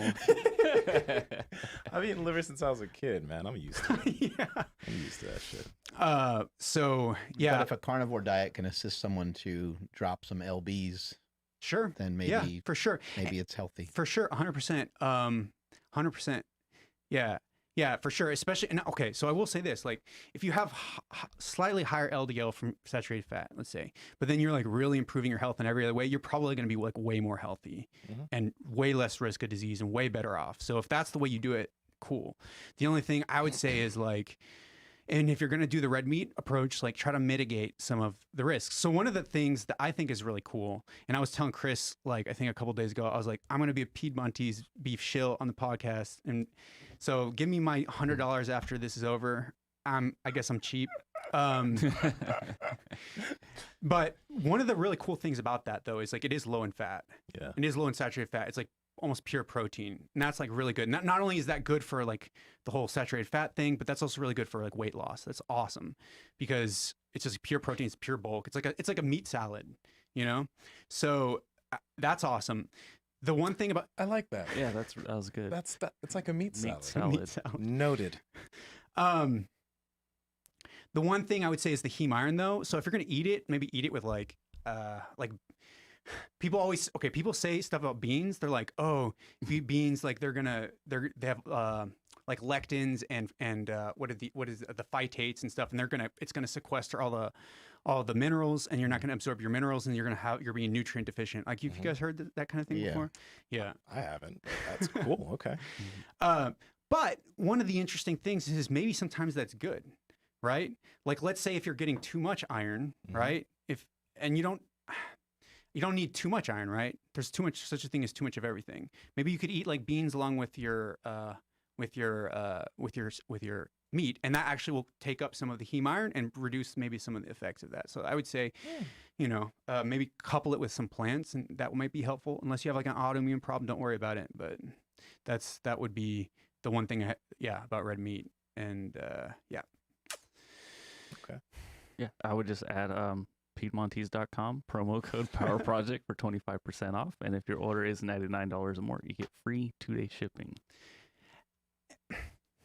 And I want to be like completely straightforward about this. Of course, if you do a carnivore, it's probably gonna be great. Like, you're probably gonna lose a lot of weight. Like, I'm not gonna say it doesn't work. I'm just saying, like, there's potential health things, and there's other ways to do it, and but it's like a really straightforward way to do it. You don't have to know anything. You just like do it. Yeah. And you just adhere to it, and then you're like, it's great. So it's hard to argue with that. And that's one of the things that's like almost makes me feel a little bit guilty with arguing with people sometimes, because if they are helping people, and if that does help, then I just want people to have the facts. That's all. So anyway. Gotcha. What about cholesterol? That comes up a lot when people are going against the carnivore diet. We've heard carnivores mention that maybe we're putting too much weight on it, but I would really like to hear your take on whether or not they are putting too much weight on it or not enough. And also, can you also maybe talk about in context with individuals who are healthy, who have high levels? Sure. So let me ask you guys like an anecdotal question before I talk about this. Have you guys ever been on a statin? Anybody? Have you?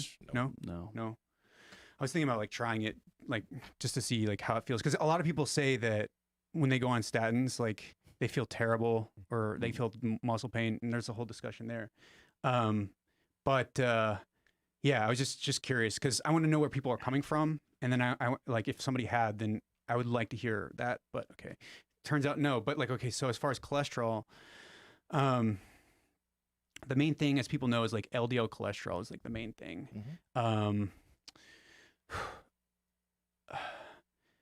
Dietary cholesterol is not as much of a problem. If you already eat a lot of dietary cholesterol, then basically most of the cholesterol increases come from just starting to eat cholesterol. So if you're a vegan and you start to eat some cholesterol, it's going to spike your LDL up substantially. But if you're already eating a lot, it's not going to change anything. So, or if you're just an omnivore, it's not going to change anything. So you don't have to worry about dietary cholesterol. So saturated fat's really the driver. And then not even just that, but like a whole overall dietary pattern, like the lean mass hyperresponder. So say your cholesterol is spiking like 500. That's like That's like the question, or even just substantially higher than the the guidelines. Yeah. Okay, so like above 160 or 100 if you have a risk. Yeah, it causes heart disease. So LDL cholesterol is causal in heart disease. If you have higher levels of LDL cholesterol, there's a dose-response relationship between that and heart disease. Now, if you only have LDL cholesterol elevation, you have no family history, no diabetes, no high blood pressure. Your other lipids check out pretty okay, like your triglycerides and things like that. Everything, yeah, you're lean, no obesity, no smoking, all that stuff. Everything's tight. Like you'll according to the evidence that we have, you'll have a modest increase, maybe like twofold increase. But what does that mean? Twofold increase, twofold compared to everything being perfect. What is perfect? Perfect is like less than 1% chance. It's like really tiny. And I need to go take out a calculator and look at this. There are calculators, but it's like a minuscule chance of getting a heart attack in like the next 10 years or 5 or 10 years or whatever. And then you double that to like, I don't know, from 0.2 to 0.5 or something percent or something like that. Yeah. So that's what you're dealing with. Whenever you have all these other things, each risk factor synergizes with the other risk factors. So let's say it increases your chance of having a heart attack by 3 times to have high blood cholesterol, right? And let's say that you have smoking, which also increases it by 3-fold. You're not adding them together and getting a 6-fold increase. You're adding them together and getting a 9-fold increase. They multiply. So you have nothing wrong, and you're starting from baseline. You barely increase it by much, but each additional risk factor causes more of a problem. So if you have a family history, I would be worried. Yeah. If you have like 1 or 2 other metabolic problems, I'd be worried. If you don't have anything at all, you have to ask yourself the question: no family history, none of these other problems.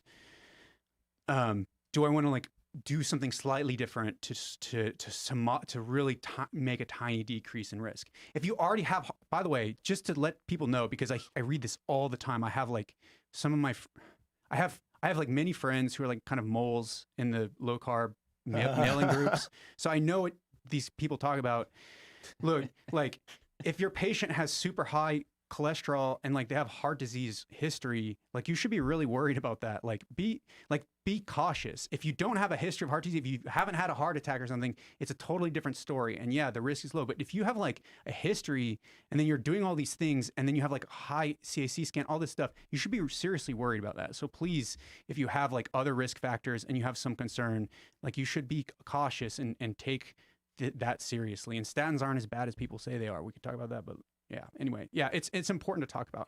So we need vitamin D3 to be healthy and to have a strong, powerful immune system. So this is really cool because I was going to come on here and trash vitamin D completely, but I like looked into it even more. So, all right. Let's fuel up for this one. That was perfect. I'll drink to that. Yeah. Too bad we don't have shots for you to do, right? We need shots, yeah. By the end, that would be hilarious. By the end, we got that. Maker's Mark is done. I think we've done it before. We have 500. Yeah, once.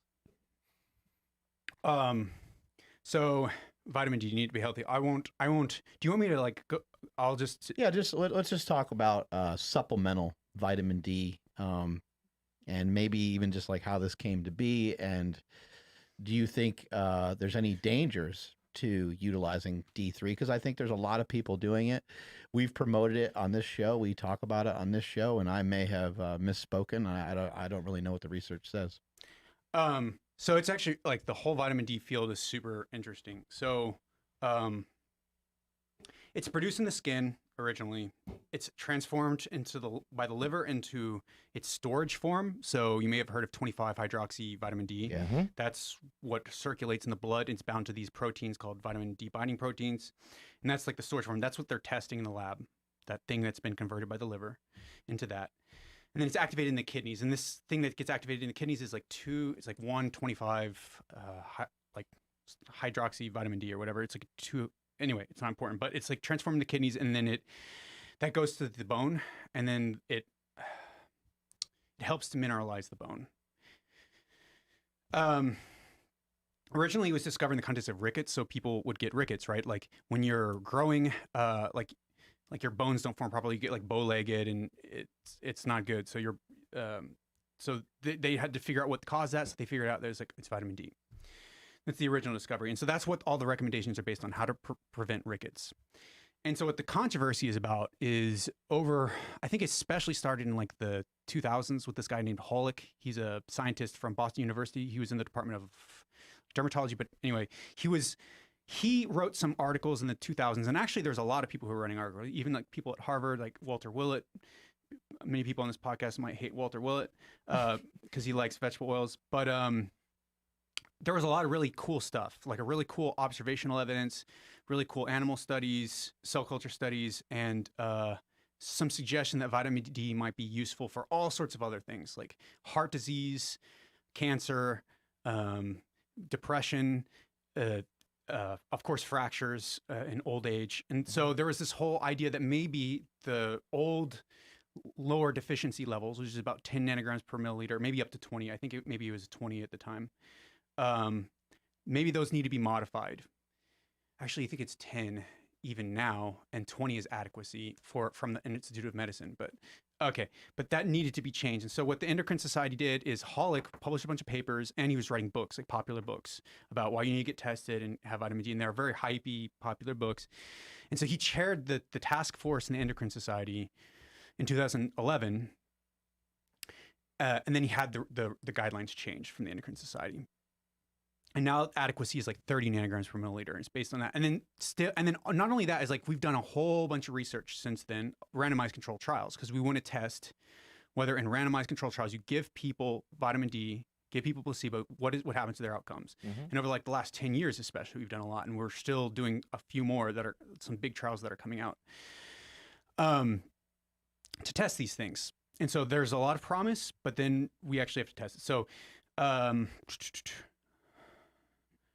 So there's been a lot of really inconsistent findings in the randomized controlled trials, but it might be because of how often they're dosing vitamin D. There's a lot of other design issues that might explain some of that. Yeah.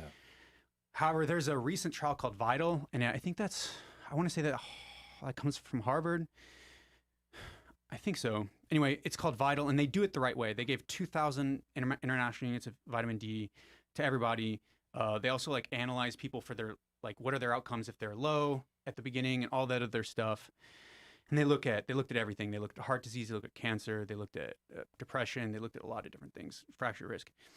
What they found is they found no impact on heart disease risk. They found no impact on depression. They found no impact on overall.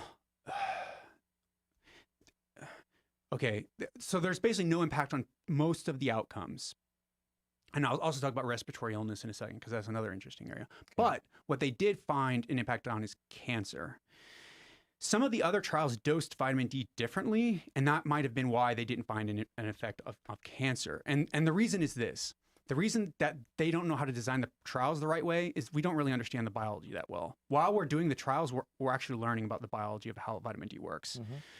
So there's a signal in that trial VITAL. There's a really, really, really strong signal for anti-cancer death risk, like 40% decreased risk over like, I think it's 5 years, it could be 5 or 10 years. I think it's a 5-year trial, like a 40% decreased risk among people who have a low BMI.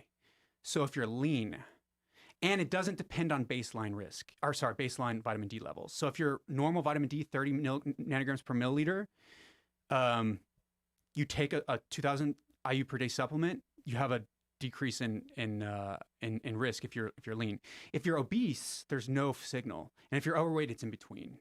Okay. And the reason might be because of just how vitamin D is metabolized, and there's research that's currently ongoing to try to tease that out. But if it's true, and I'm assuming it's true, so for myself personally, I was like anti vitamin D up till up till a couple of days ago of going really deep into the VITAL study. I personally would take like 2,000, like almost no matter what, 2,000 international units per day, no matter what. That said, like for most outcomes, there's like nothing. There's no signal anywhere for most outcomes. Respiratory illness like COVID. All right. So there is an old meta-analysis that was done on this that suggested that there could be an effect, but it was really poor quality studies. they had another meta-analysis where they added like 20 more studies, and it was published like last year. It's not yet published; it's in preprint, and it's by a guy who's really a big guy in the field. And it showed again a robust effect on respiratory illness.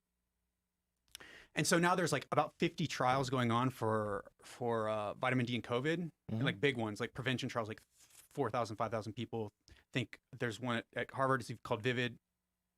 It's for like 3,600 people, and basically what they do is they dose people's relatives who have gotten COVID or are about to get something like that. So they try to prevent people from getting COVID, and they're trying to see if that works. And then there's a bunch of other designs to like see that. Yeah. So we'll have a good idea about how that works this year. Cool. Whether it prevents COVID, and with really good designs. But so far there's no signal for COVID. All the studies that people have tweeted about online, on the internet, on Twitter, all this stuff. It's those studies have been terrible, and so like the ones that showed a real positive effect, they're not good studies. So they're not. I don't think we can say anything yet about COVID, but there's some potential promise there. So I think vitamin D is not bad. I don't think you need to take it to I don't need you think you need 50 nanograms per milliliter. You need 60. I think if you have a normal vitamin D level, supplementing like 2,000 IUs is good. Okay, so let's talk about the potential risks. The most obvious risk is most vitamin D supplements do not contain the amount of vitamin D you think it does. They don't, like the majority. Like in India, it's like none. Like in India, like none of the supplements contain the right amount of vitamin D. And like here, it's like, I want to say it's either 30 or 60% don't contain that amount of vitamin D. Yeah. I think there's some brands that are good, like Thorne Research or whatever, like which Rhonda Patrick likes, but I would be careful about like a store brand. It's probably not gonna be like super different. Okay, but that said, like that's one issue. Yeah, you could mess up. Whatever. Let's talk about like if you don't mess up.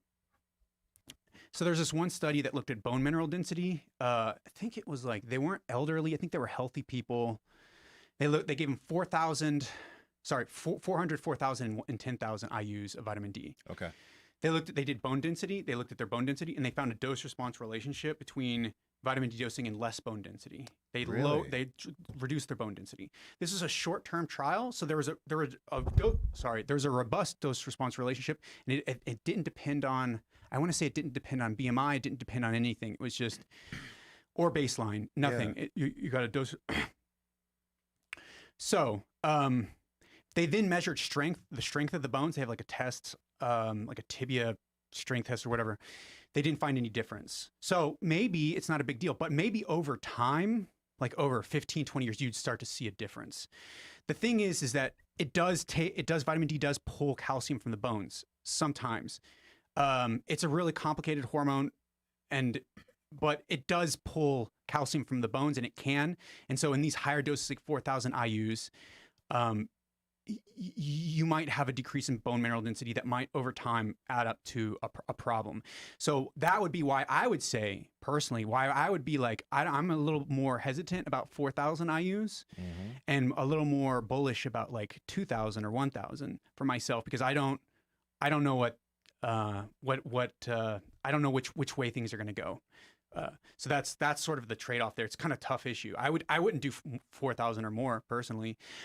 But I will say this. So since you guys, and since many people listening to podcasts like do weight training, right? That in itself might completely like obviate that. So like that might be such a stimulus that it doesn't matter. So in that sense, like because I know I guys have had DEXAs. I know when I had DEXAs, like it's super dense. It's not gonna. So this small dose of vitamin D might not affect you. So that would be the one caveat. So maybe you shouldn't worry as much about too much in your case in that particular instance. The last thing I'll say is this: vitamin D is profoundly immunomodulatory, so it changes how the immune system functions in maybe a really important way, and that's why it's a little promising, some of these studies, and that's why cancer and infectious disease might be two of the areas that it could help the most because immune system is involved. That said, ask yourself this question: why should your immune function depend on how much sunlight you're getting? Like that's to me like one of the big, really weird questions about vitamin D. Why is more necessarily better? Maybe you're getting lower vitamin D and your immune system is changing for a reason. Maybe in situations in the past, whenever there wasn't as much sunlight, maybe you're adapting and your immune system is adapting to different kinds of pathogens. Maybe like during the winter, you're going to experience different pathogens than during the summer. And so during the winter, you want your immune system to behave one way, and during the summer, you want your immune system to behave a different way. And so what I'm suggesting is there might be, and we don't know at all what this is, but there might be some downsides of having high vitamin D all the time too. All year long, yeah. Yeah, there might be some kinds of pathogens that could be made worse. We have absolutely zero data, but I would be very, but it's like the one thing that bothers me, like if it's this hormone that's responsive to the sun, and the sun changes seasonally and it changes with all this other stuff, like, is it necessarily good to have it up all the time? And we just have zero data about that. But it doesn't seem there's too bad. The only thing we know that's bad about it so far is like maybe a loss of bone marrow density, the consequence of which we still aren't even sure what that would be. But there's also some really great promise. So that would be my vitamin D thing. It's you know, I wonder. It seems like you know, when they test people's vitamin D levels and they say, so you know, this person has low vitamin D. A lot of times it's a person that maybe is a little bit unhealthy, but that doesn't necessarily mean taking the supplement is going to all of a sudden make them a healthy person.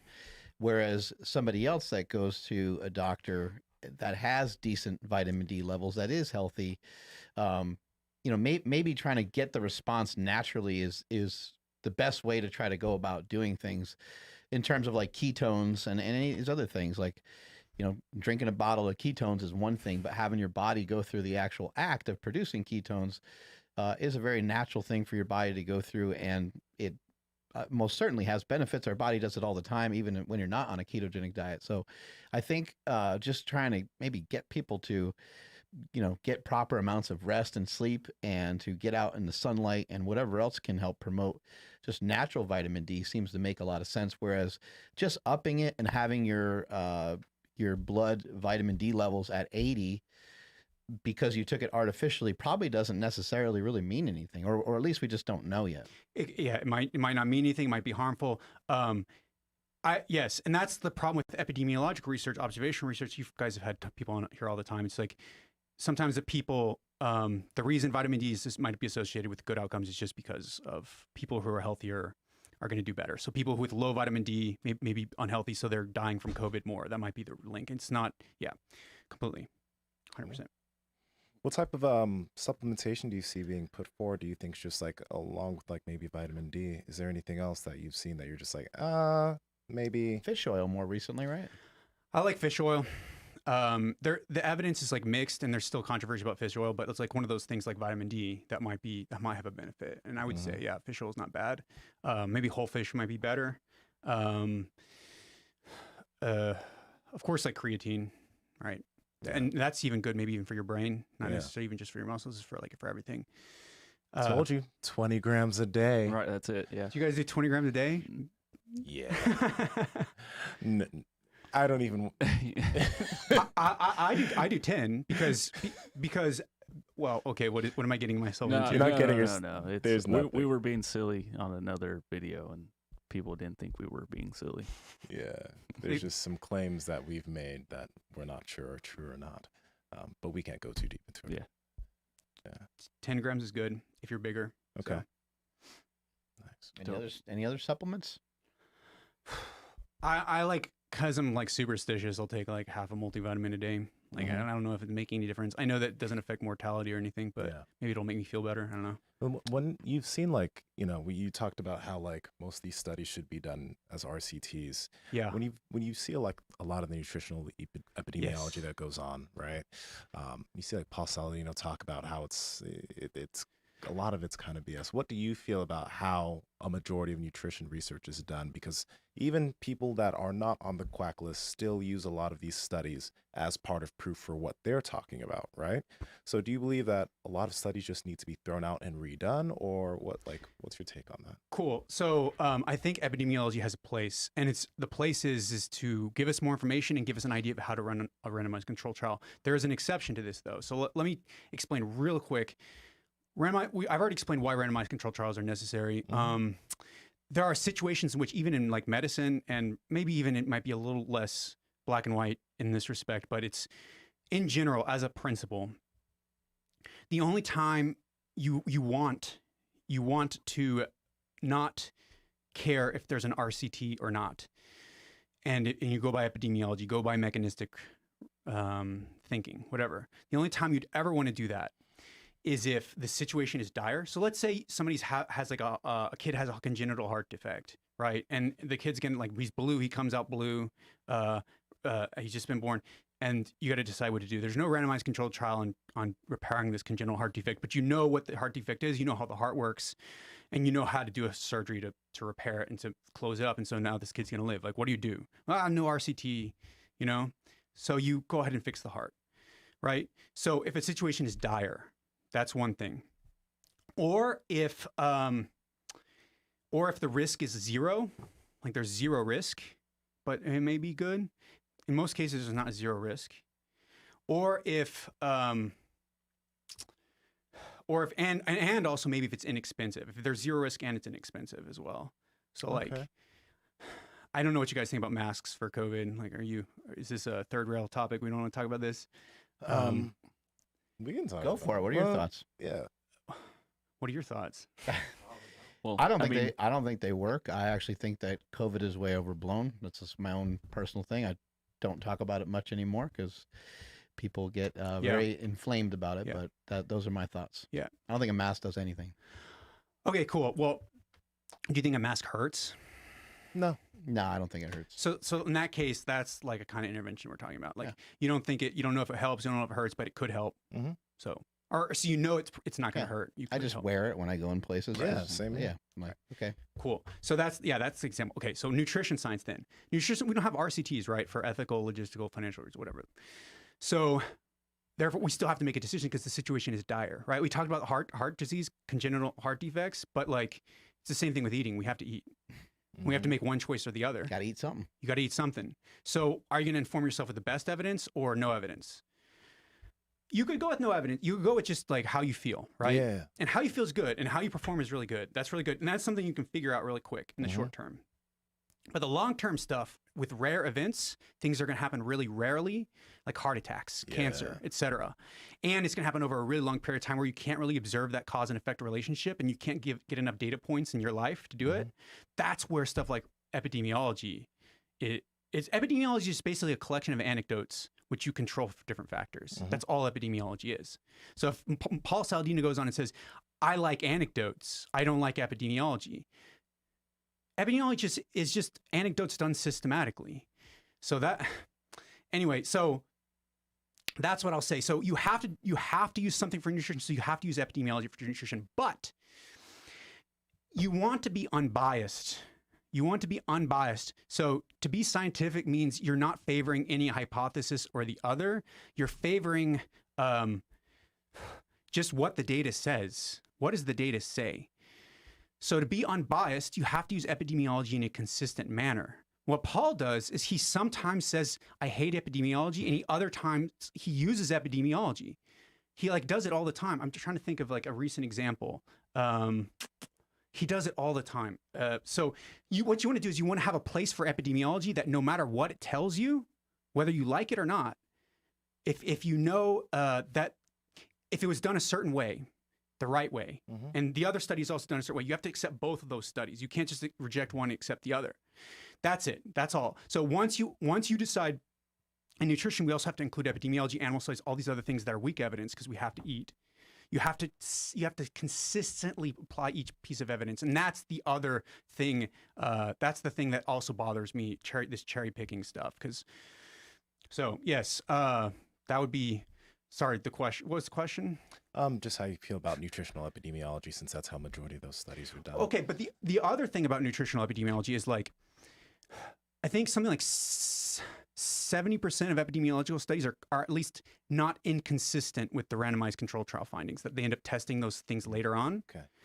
So if you have to eat, you have a 70% chance that you're right, then I would go with, that's why you can actually side with epidemiology. Whereas there's an asymmetry with supplements and other things. Okay, so this is really important. With drugs, supplements, surgeries, other things like that, they almost never work. Or they don't work often, like 10% or 15% of the time. So there's an asymmetry. If you take any new idea at all, you just take any new idea, you ask whether it's going to work. By default, historically speaking, we know it's not likely to work. Cool.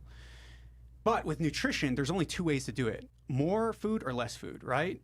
It is so like more, yes, no, but so it's like a 50-50 chance if you choose at random. Yeah. That's already better. And then if you choose if you choose consistent with epidemiology, then it's like a 70% chance. Okay. So in those cases, so it's really weird. So in the case of like epidemiology, say for hydroxychloroquine, like they had the hydroxychloroquine epidemiology. That's like everybody would rage on Twitter, like, why don't you understand that hydroxychloroquine works? They don't understand these are epidemiological studies. These are not randomized controlled trials. And we find out like a week ago that hydroxychloroquine in the randomized controlled trials probably increased the mortality. So they thought, because the epidemiology said this, so whenever you talk about drugs, epidemiology is good to give you information. It's not good to make decisions. Yeah. When you talk about, people aren't going to accept this, but I would like some arguments why this is not true. But you talk about nutrition because of these studies. I'm actually going to just make a web page to just document all the studies that I've talked about here. But because these studies suggest that epidemiology tends to be right 70% of the time, it's a good bet to go with epidemiology unless you have a really good reason otherwise. So. Doesn't it like you know, we've covered a lot of ground here today on a lot of different things from a nutritional perspective. It just seems to me to just makes the most sense just to be reasonable with your food consumption. And when you're starting to think about, okay, overeating seems to be problematic, then you can maybe start to think, what are some ways that I could just not overeat? You know, how can I go about doing this? And I think, you know, if you stick to kind of the natural foods, you know, berries and nuts and fruits, vegetables, meats, things like that, I think it simplifies things a lot. Yep. It makes everything a little bit easier. But like for me personally, I don't necessarily think that like blueberries are, you know, super beneficial, or that spinach is super beneficial. I think the benefit of some of those foods, and even like a sweet potato or some rice or something, is simply that it's just not more meat. And it could maybe potentially assist you in eating a little bit less food, and also maybe give you a little bit of diversity. Maybe we're supposed to have some diversity. If I'm being reasonable and I'm being rational, I could say, well, I don't know. I don't think it makes sense to eat only meat all the time. I mean, we probably ate some different things. We probably didn't only eat cows. We probably, you know, and who knows what we were evolved into being or being able to do. I have no idea. But it just, from a rational standpoint of eating some of the things that are available, some of the things that are nutritious, and occasionally eating some of the things that taste way better than that, all that seems very reasonable and rational way of going about doing things. And then also just saying like, okay, well, we live in a society where there's an abundance of food. Most people have not only a refrigerator full of food, but a freezer full of food, maybe even potentially another refrigerator, and also like a pantry full of a bunch of shit that we really don't need, which a pantry probably shouldn't exist in the first place. Then you start to say, okay, well, maybe I should be moving around, exercising a little bit, because our ancestors probably moved around a lot. And so I should find a way to move, because I mainly sit on my ass all day if I'm being honest and I'm being reasonable. And so that's some of the conclusions that I've come to over the years after, you know, listening to many people that have been on the show and just kind of rubbing elbows with people that are really studying it a lot, like yourself. And I really actually appreciate and love the fact that there are people like you trying to poke holes in some of the theories that we're seeing shared by other people. But I also like the people that are the quacks, because the quacks are the ones that are going to get us to results the fastest. The people that are the most extreme, they like take like high level bodybuilding, for example.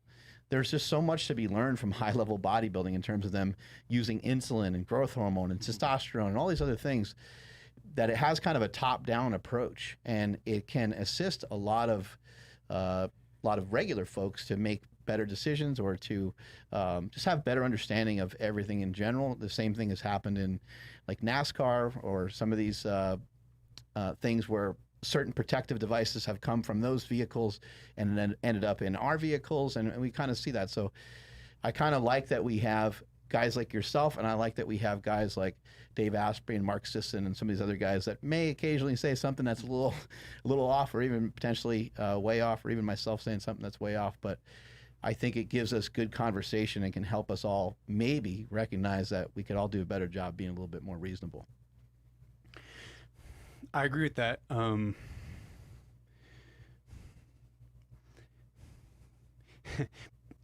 100%. I just think that people should not overstate what the science does and doesn't say. They should just be like, they should be humble about it, which I try to be, that's all.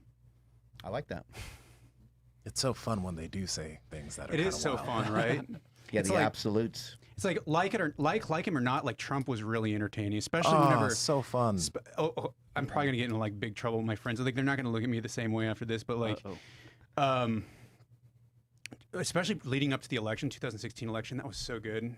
It was so good. You wanted to vote for him just because he was so funny, even though he was terrible. He's so terrible.